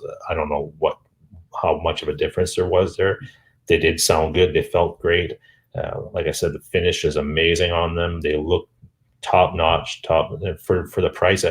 I mean, I saw an Epiphone Les Paul that was a standard Les Paul with a nice burst on it and everything, the Epiphone version, and I think there was like $699. And for $699, man, you're not going to find a better instrument, in my opinion, especially if you're into Les Pauls and that style of guitar. Like if you're into, more Strat stuff or like 80s Flying V's and things like that, okay. But even the Flying V Explorer, the Firebird, they have Epiphones of those versions now, and they're top notch using, quality switches. Everything is quality. So they've really upped their game, in my opinion. And when you see the video I'll be putting it up either later tonight or tomorrow, the whole walkthrough I did with the Al John Go with the Epiphones, and we go through detail. It's about a 20-minute video, but it covers the whole line. So everything that Epiphone does, and then even the Kramer stuff. So be on the lookout for that if you're interested in Epiphones at all, because there'll be tons of information there. Yeah, so I hope that answers your question there, Guitar Hack. Bobby Lopez says the Epis look, yeah, they were really, really nice.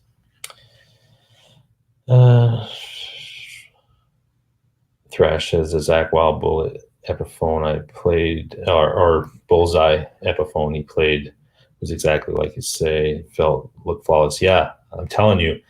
And I play custom shop Les Pauls at home, and so I'm very picky when it comes to that stuff, and I had no problem with those ones. They were really nice, and I'm still gassing big time for that Jerry Nichols one with the 1P90. I am definitely, when I get home, that's probably something I'm going to be hunting down. It's in my head now. It's really like that's what happens. The same thing happened with the custom. Once I got in my head and I was determined to get one, I was on the hunt for a few months, and until I got it, I wasn't stopping. And this Jerry James Nickel Les Paul with the 1P90 is exactly that. Thankfully, it's not a $2,000 guitar like the other stuff that I'm looking at, 2,000, 3,000. It's actually very much affordable. I think it's in US, I think it's about $699, that guitar. So, I might even be able to find a used one somewhere. So that's my goal when I get back, is to do a little bit of searching, trying to find that one. Beamy Made, how are you? Yeah, I think Epiphone had a great show, and they've got some great stuff. Guitar Access, by the way, have 2 channels, a second channel. It's called Hack Shack. Oh, really? That's cool. Hack Shack, when you're doing your smoking show, is awesome. Well, there you go.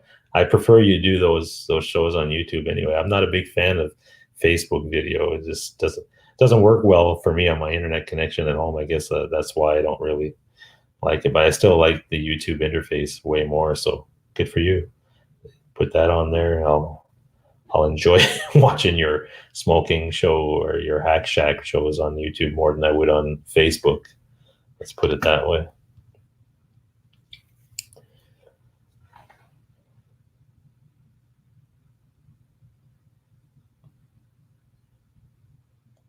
I gave you the ideal guitar rack. Oh yeah, because I remember I was talking to you just before I went live with you on that Thursday, saying, "Yeah, I like it better when you're on YouTube." But that's cool. Yeah, good, good. I think you'll get more interaction too doing it that way. You'll get more people watching on YouTube, and the chat thing is easier too, I find. So it's all good. Trying to think if I tried something else in the last couple of days that you guys might be interested in, and anything weird that I saw. I briefly went through. I didn't really focus too much on the Ibanez booth. There was always a lot of people there, and they had a pretty big booth, and I kind of walked through it quickly. They had some nice stuff. I guess I'm not an Ibanez guy, so I wasn't spending too much time or focus there. But if you're an Ibanez guy, I'm sure there was lots of cool stuff there for anyone who's into those guitars, because they have some nice stuff. But it doesn't do anything for me personally. But that's just because I like what I like, I suppose. YouTube doesn't like smoking, so I'll keep it on the separate. Doesn't like smoking. Yeah, that's weird, eh? Hobo Roadie says, "I guess I'm old. I think 50s when I look at the V." Oh yeah, do you? I like the fact that they don't fall so easy, and prove that the headstock breaks for authentication. Yeah, well, I don't know. I know that the V that Phil X was playing the other day was pretty nice. I loved how they did it. It's not really relic. It's like a custom type of old steampunk type of feel to it, and it was really cool. Really cool. It sounded great. Janice Lala's in the house. Oh, well, if there's nothing else, folks, I'm going to get ready to sign off. Well, it's 1:49. We'll go. I've been streaming for an hour and 49, so I'll go another 10 minutes and make it a full 2 hours, and we will call it.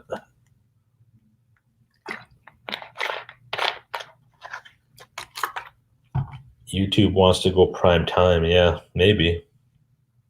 Maybe.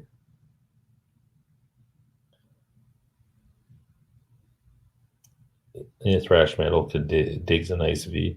You know who else I saw, but I didn't go running up and shake his hand, was Gary Holt from Slayer. He was walking around with some folks and probably was doing a signing or something, I'm sure. But yeah, I recognized him. So I know him from the Exodus days, and so I always knew about him. And if you guys didn't get a chance to see the video that went live today on my channel, it's from a company called SoftTube.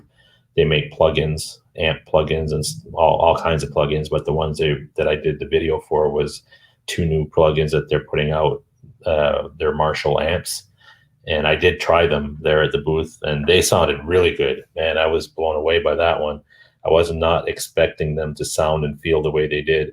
And they have an amp model, or they actually modeled everything in Kerry King's of Slayer's amp, his Marshall, and his cabs and mics and every, like the detail they went to and the settings you can do on that through, and it's all done through software. You don't even need like you used to have the universal audio interface like an Apollo or something to run the SoftTube plugins. Now they're still doing the stuff with universal audio, but you can also get it as a free form plugin to use on any system you have, whether you have a Focusrite or whatever interface you have, it'll work on all of them. And man, I was like, wow. If you get, let's say you're just a guy sitting at home that has a laptop or something, you just want to do some recording, you don't want to plug in through amps or anything, you could get one of those plugins, and I'm telling you, you would have an amazing guitar sound as far as if you're into Marshall tones and stuff, because they did a really good job. In the video I did with the guy, he's just explaining what it is, and he shows the interface a little bit. Obviously, we couldn't do a sound demo because you're in the exhibit hall and it's through headphones, so there's no way for me to capture that for you. Just take my word for it. It's really good, and I don't think it's going to be very expensive. So even for somebody to try, I think you can probably get a free 30-day trial with it. You should do it if you're, if you want something like that. Definitely check it out. I think it's coming out in February. So SoftTube is a company. You just go on their website probably, and you get the information and download it if you want. But it really was good. It was really good.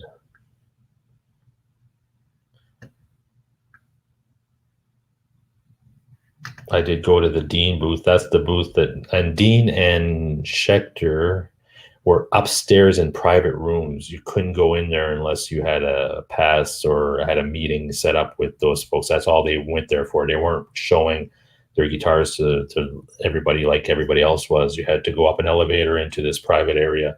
And the only reason I got to go in there was because as Tone King and Phil McKnight were getting in the elevator, they saw me and JJ walk by, and we said, "Hey, how's it going?" And then they told us to come up with them. So that's how me and JJ got up in there. And I think JJ even held the camera for Tone King as he was doing an interview with the CEO or whoever from Dean, talking about that stuff. So they had some nice stuff up in that room. And I think Dean has a new logo now too, so they were looking at that. So I didn't really stay in the room. I went in just quickly because it's a small room and they were doing interviews and stuff. So I just went in quickly, and then I came out in the hall and waited for Tone King to get done his interview, and then we went back downstairs.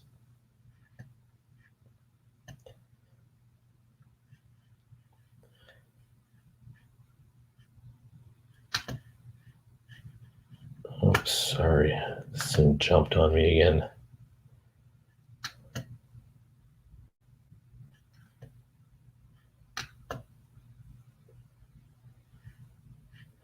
Yeah, Trash says it was that way when he went to CES. Vendors for LG and Armin Kardon went to private party in their rooms. Yeah, I guess they're there to do business, and they're not focused on all the other stuff that's going around. They just want people.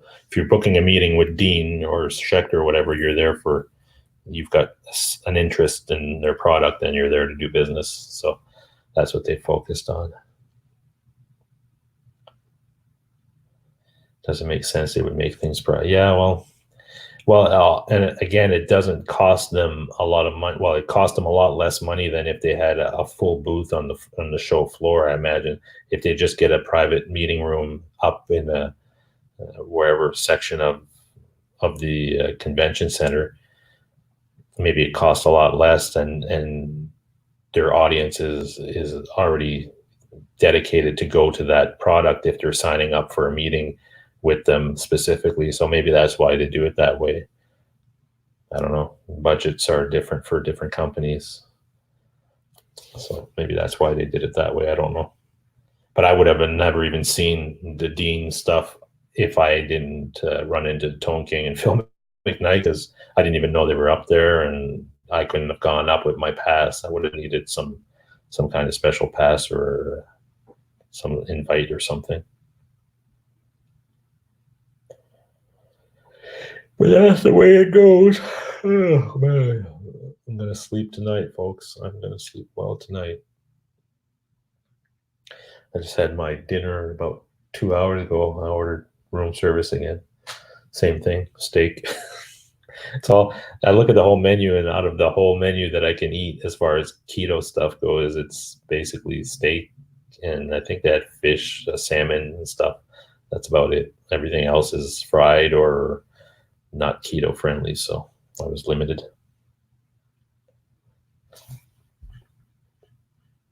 But the breakfast here at the hotel is very good. Then I go downstairs every morning, and it's you still have to pay for it, but it's like a buffet style type thing.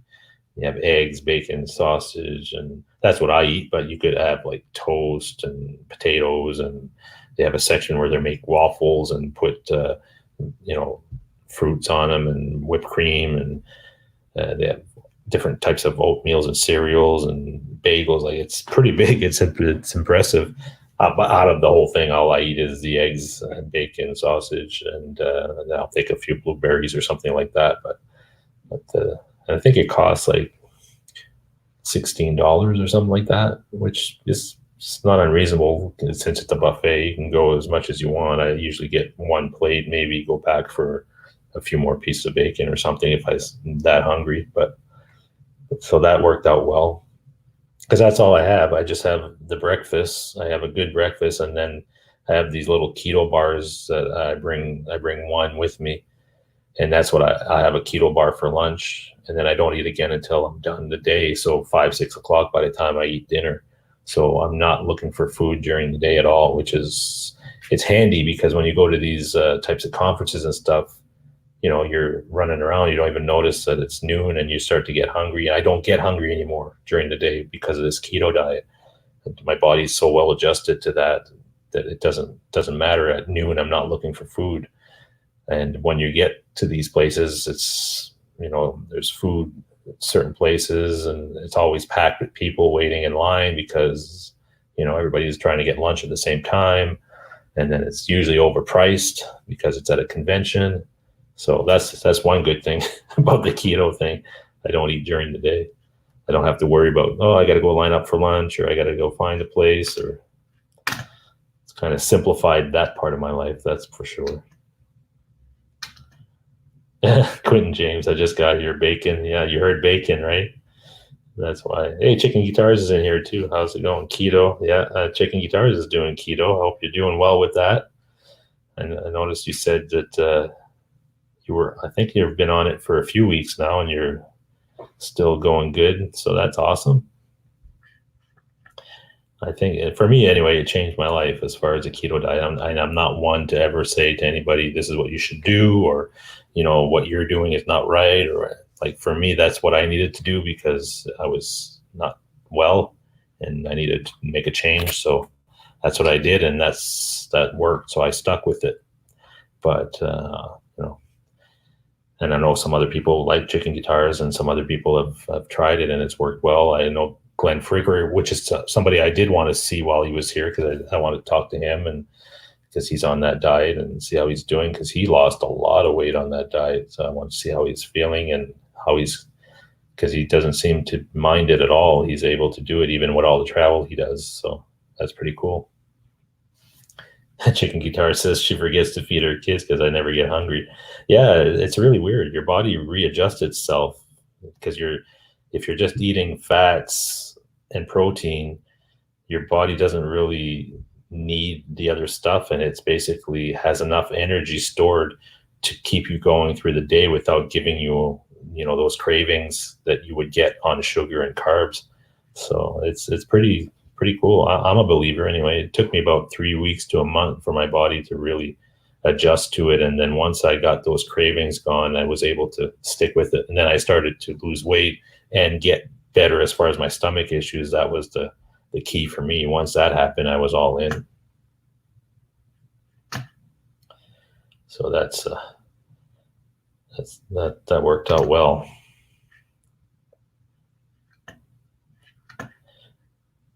Oh, Ben, you're still here? I thought you were passed out. Drinking bone broth now. Have a chill, but yes, for me it's working well. Oh, good to know, Chicken Guitars. Well, mostly you're still here too. I didn't think you guys were still here. That's awesome.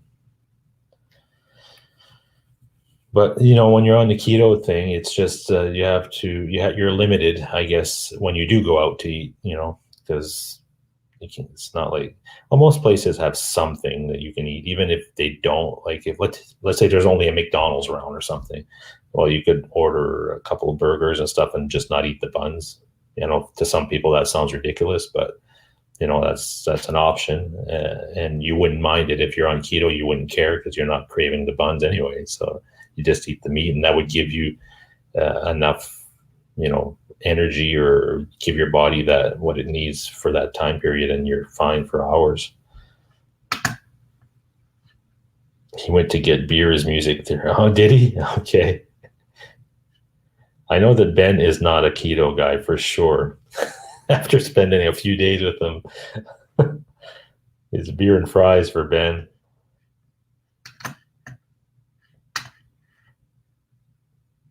We have you playing in the jam room. Cool. Well, jam away, guys. Play a song for me. Bud Lights. Okay. Yeah, unfortunately, Bud Lights are not keto friendly. I did have a couple of beers this week, though. I'm not gonna lie, not a lot. When I went to the Gibson event, and then I saw Lizzie Hales get up on stage, I'm like, oh my god, okay, I have to have a beer now. This is amazing. Yeah, but other than that, no. Bud Lights are not keto. Nope. Ben says no, doesn't do keto. And that's like what I said, man. It's like I never tell people what they're doing is wrong or not. It's just this is what I do, and as long as somebody's not telling me what to do or what I'm doing is stupid or whatever, I never tell anybody else what they're doing is wrong or stupid. If somebody asks me, says, wants some information on the keto diet or what it did for me or why I did it or whatever, I'll answer the question. But I never preach about that stuff and say, hey, you shouldn't do this or you shouldn't have that. That's not the way I operate. So I don't want anybody to tell me what to do or how to live or anything like that. So I don't get into that world of telling people what to do and what they shouldn't do. Unless they tell me and they say they want my opinion on something, I'll give it to them. But that's about it.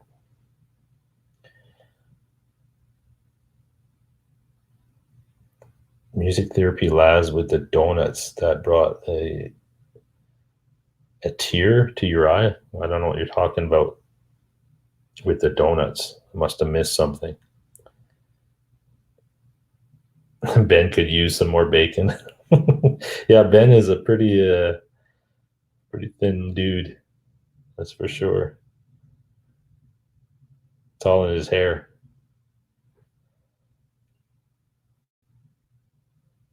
And he's growing a beard now too, so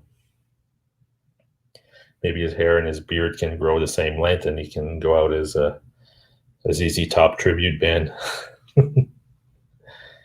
First day back to the gym tomorrow. Wow. That's how I do it. And yes, it sucks. Yeah. First day back. Wow. Yeah, I used to do a lot of gym stuff. But in the last year, since starting the keto diet, I haven't done as much. I do it a little bit at home when I have some time, but I used to be pretty religious with it. I used to go for every second day for a few hours anyway when I was doing that, a lot of weights and things like that. But I wasn't getting any health benefits. It was like it helped me exercise wise, but it wasn't helping me with my stomach issues. I wasn't losing weight just because I didn't change my eating habits. Once I changed all that, everything changed for the better for me anyway.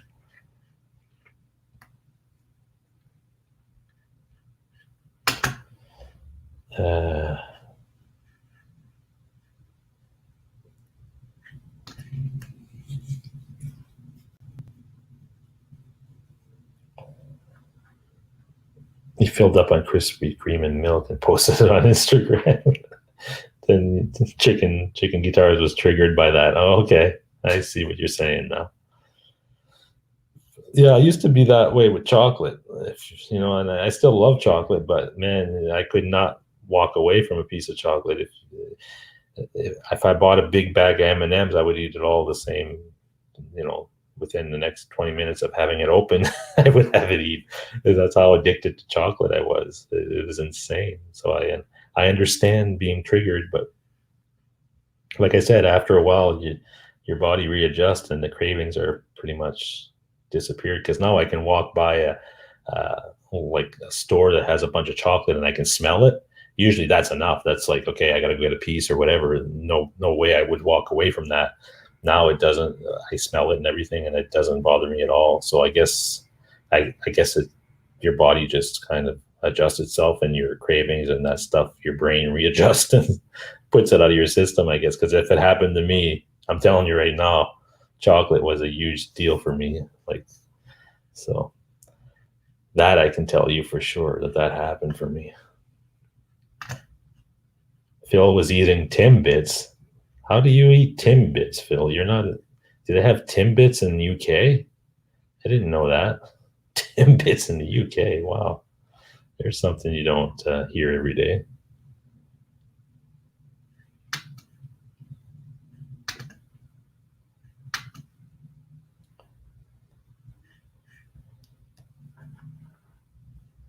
LOL, Tom, there's fries and pizza too. You guys are having a great old time there at JJ's. Where's JJ? Is he jamming? He must be jamming away on his guitar and amps and stuff. He's got some nice gear. They must have been pretty stale once they got to you in England. Yeah, I guess if you're getting Timbits shipped over to England, I don't know. I would be eating them once they got there. They need to invent chocolate beer and it's over. Yeah, imagine that, right? Chocolate beer. That would have been an issue for me. Oh, they have a Tim Hortons in Phil Mosley's town. Wow. I didn't realize they had Tim Hortons in UK. That's weird. That is weird. Oh, well, see, you learn something new every day. Invading Europe, yeah. It's true. Healthy fats act as lubricants throughout the entire body and brain, clean out bad cholesterol and keep you satiated.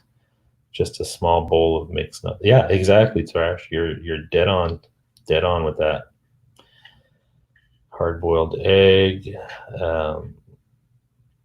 Yeah, what you're saying is absolutely correct, Trash. That's pretty much what I do. It works. It works well for me. Dark roast, 10 Timbits. Wow, Phil.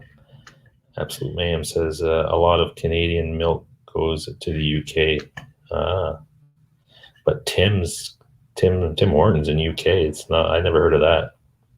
JJ is currently unavailable. Oh boy. Hang in there, JJ. You can do it, brother. JJ's an awesome guy. I'm glad I got a chance to hang out with JJ and Ben and everybody here at so cool.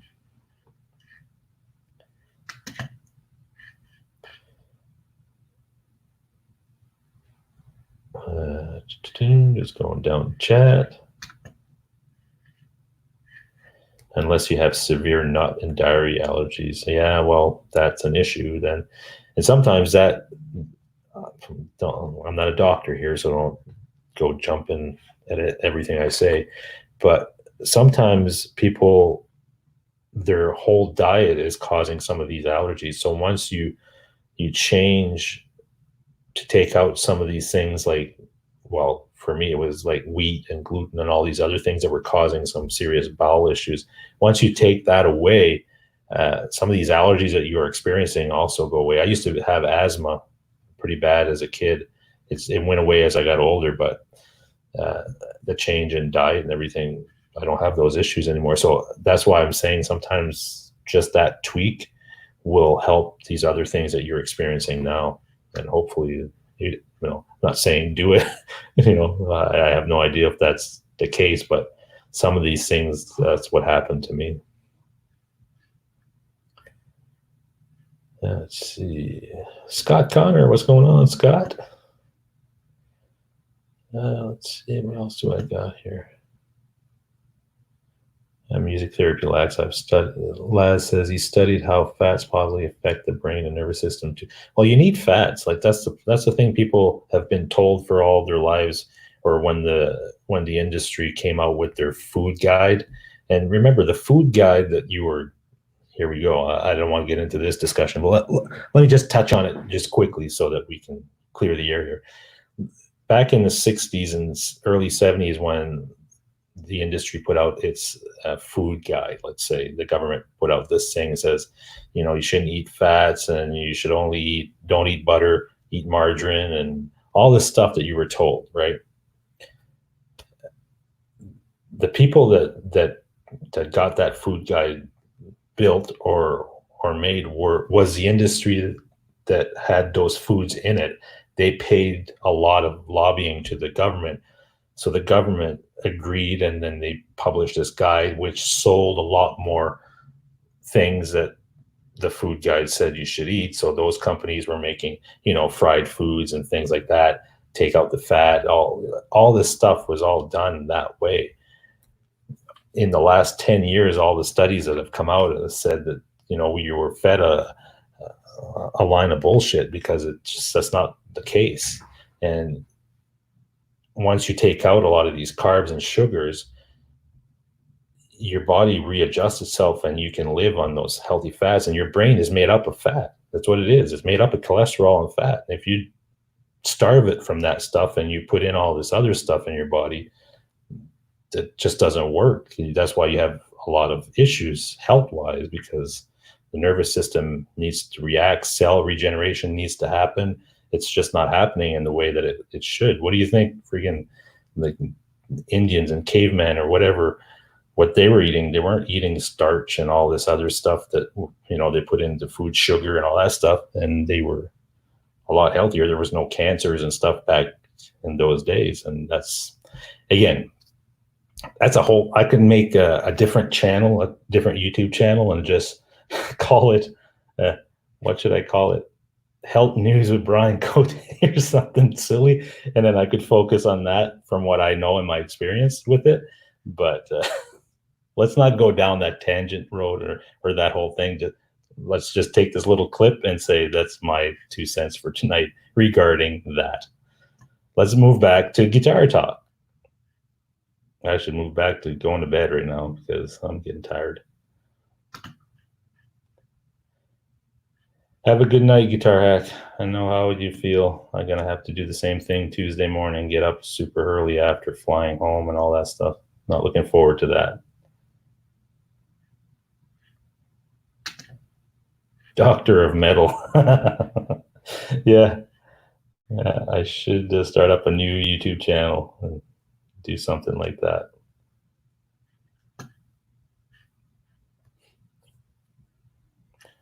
All right, just going down the line here, making sure I didn't miss anybody. It was subsidizing corn and sugar industries. I guess, yeah, I know. I'm telling you, if you guys do a little research on the food guide and stuff, you're going to be blown away by what's actually, how that all came together and what we've been sold in the last 40 years or so.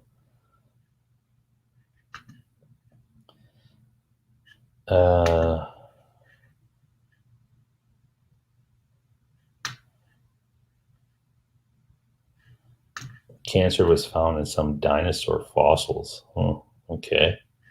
Keto Kote TV. Music therapy. Yeah. Okay. There's my new channel, folks. Keto Kote TV. Music therapy. Just I gotta go register that right now. Keto Kote. Yeah, I subscribe. All right. Well, I'll set that up next week and we'll see how many people subscribe to it. I'll put my first show in a couple of weeks. I have to do my prep for it. But you guys better all subscribe. Those who are interested in keto.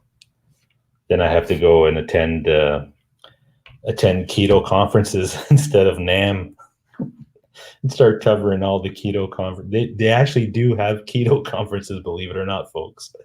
I've seen it. I've seen it online. It's insane how much stuff. Maybe I could go and travel to do that. You never know. You never know. I never thought I'd be doing this. So my doctor won't let me live stream my epidural. Thank God. Jesus. I pass out watching that, Quentin.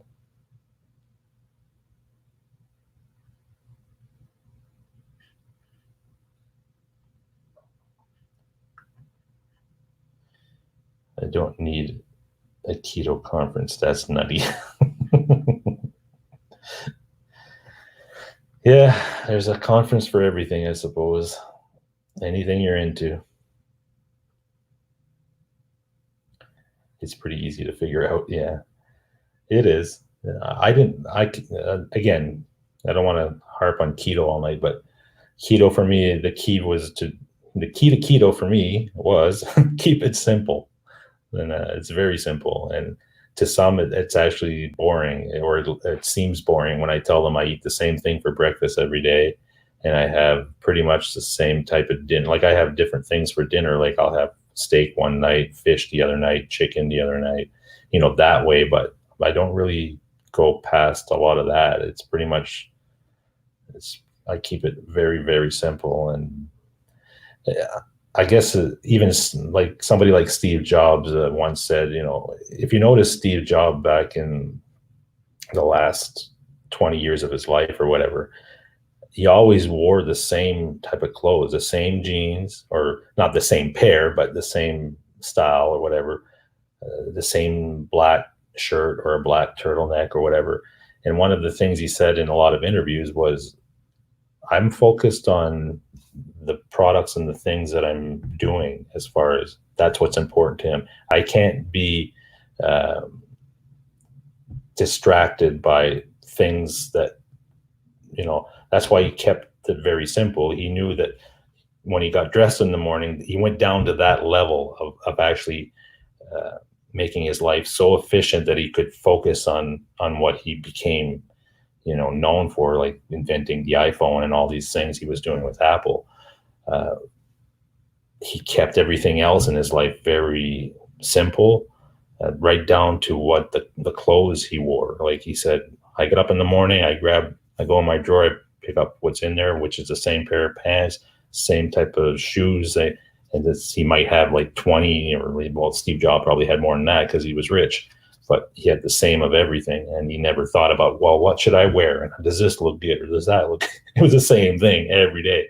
So he went down to that level. So I'm kind of that level when it comes to food right now. It's like I know what I have for breakfast and I don't have anything during the day, so I don't have to worry about it. Keeps my life pretty simple as far as that goes. And then dinner time, I have the standard 5 type of choices, and that's what I do. And I don't focus on that, which is one less thing I need to think about, I suppose, if you look at it that way. Steve Jobs wore a uniform. I guess you could look at it that way, but it was the same type of thing. And the reason he did that, he said it many times in a lot of interviews that I heard with it, was because he was keeping his life as efficient as possible, because he wanted to divert all his attention to the things he was doing that he felt a huge passion for, or felt that would change the world. I can't focus on clothes and food, focus on people and what makes me happy. Absolutely, Tom Murray. Tom Murray says, absolutely. I can't. Quinn says he can't be distracted by wearing pants. Yeah, Quinn doesn't have that problem. He doesn't wear pants.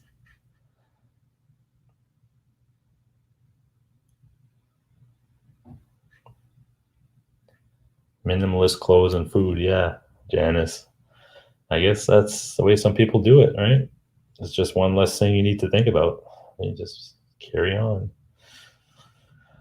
All right. Well, I guess this chat has gone right to another level, another area that we didn't think we were going to go to. We were talking about NAMM and guitars, and now we're talking about this stuff. I'm not a psychologist. Sorry, folks. But all right. Cool. All right. Well, I got to go to bed, folks. So I will try to, well, you'll see a bunch of other videos that I've got still yet to edit come out in the next week, I'm assuming. And again, no show tomorrow night. We'll get back on regular schedule next month, not tomorrow, but the next Monday at 7 Eastern. And yeah, I don't think I'll be streaming next week, but if I do, you'll see the notification and you can jump in or not, whatever you feel like doing at that point. But I appreciate your support and all your nice feedback and everything. This trip and this experience was a lot of fun and a lot of learned things. And I'm hoping that you guys enjoyed the footage and whatever I could bring to you. I tried to do my best on that.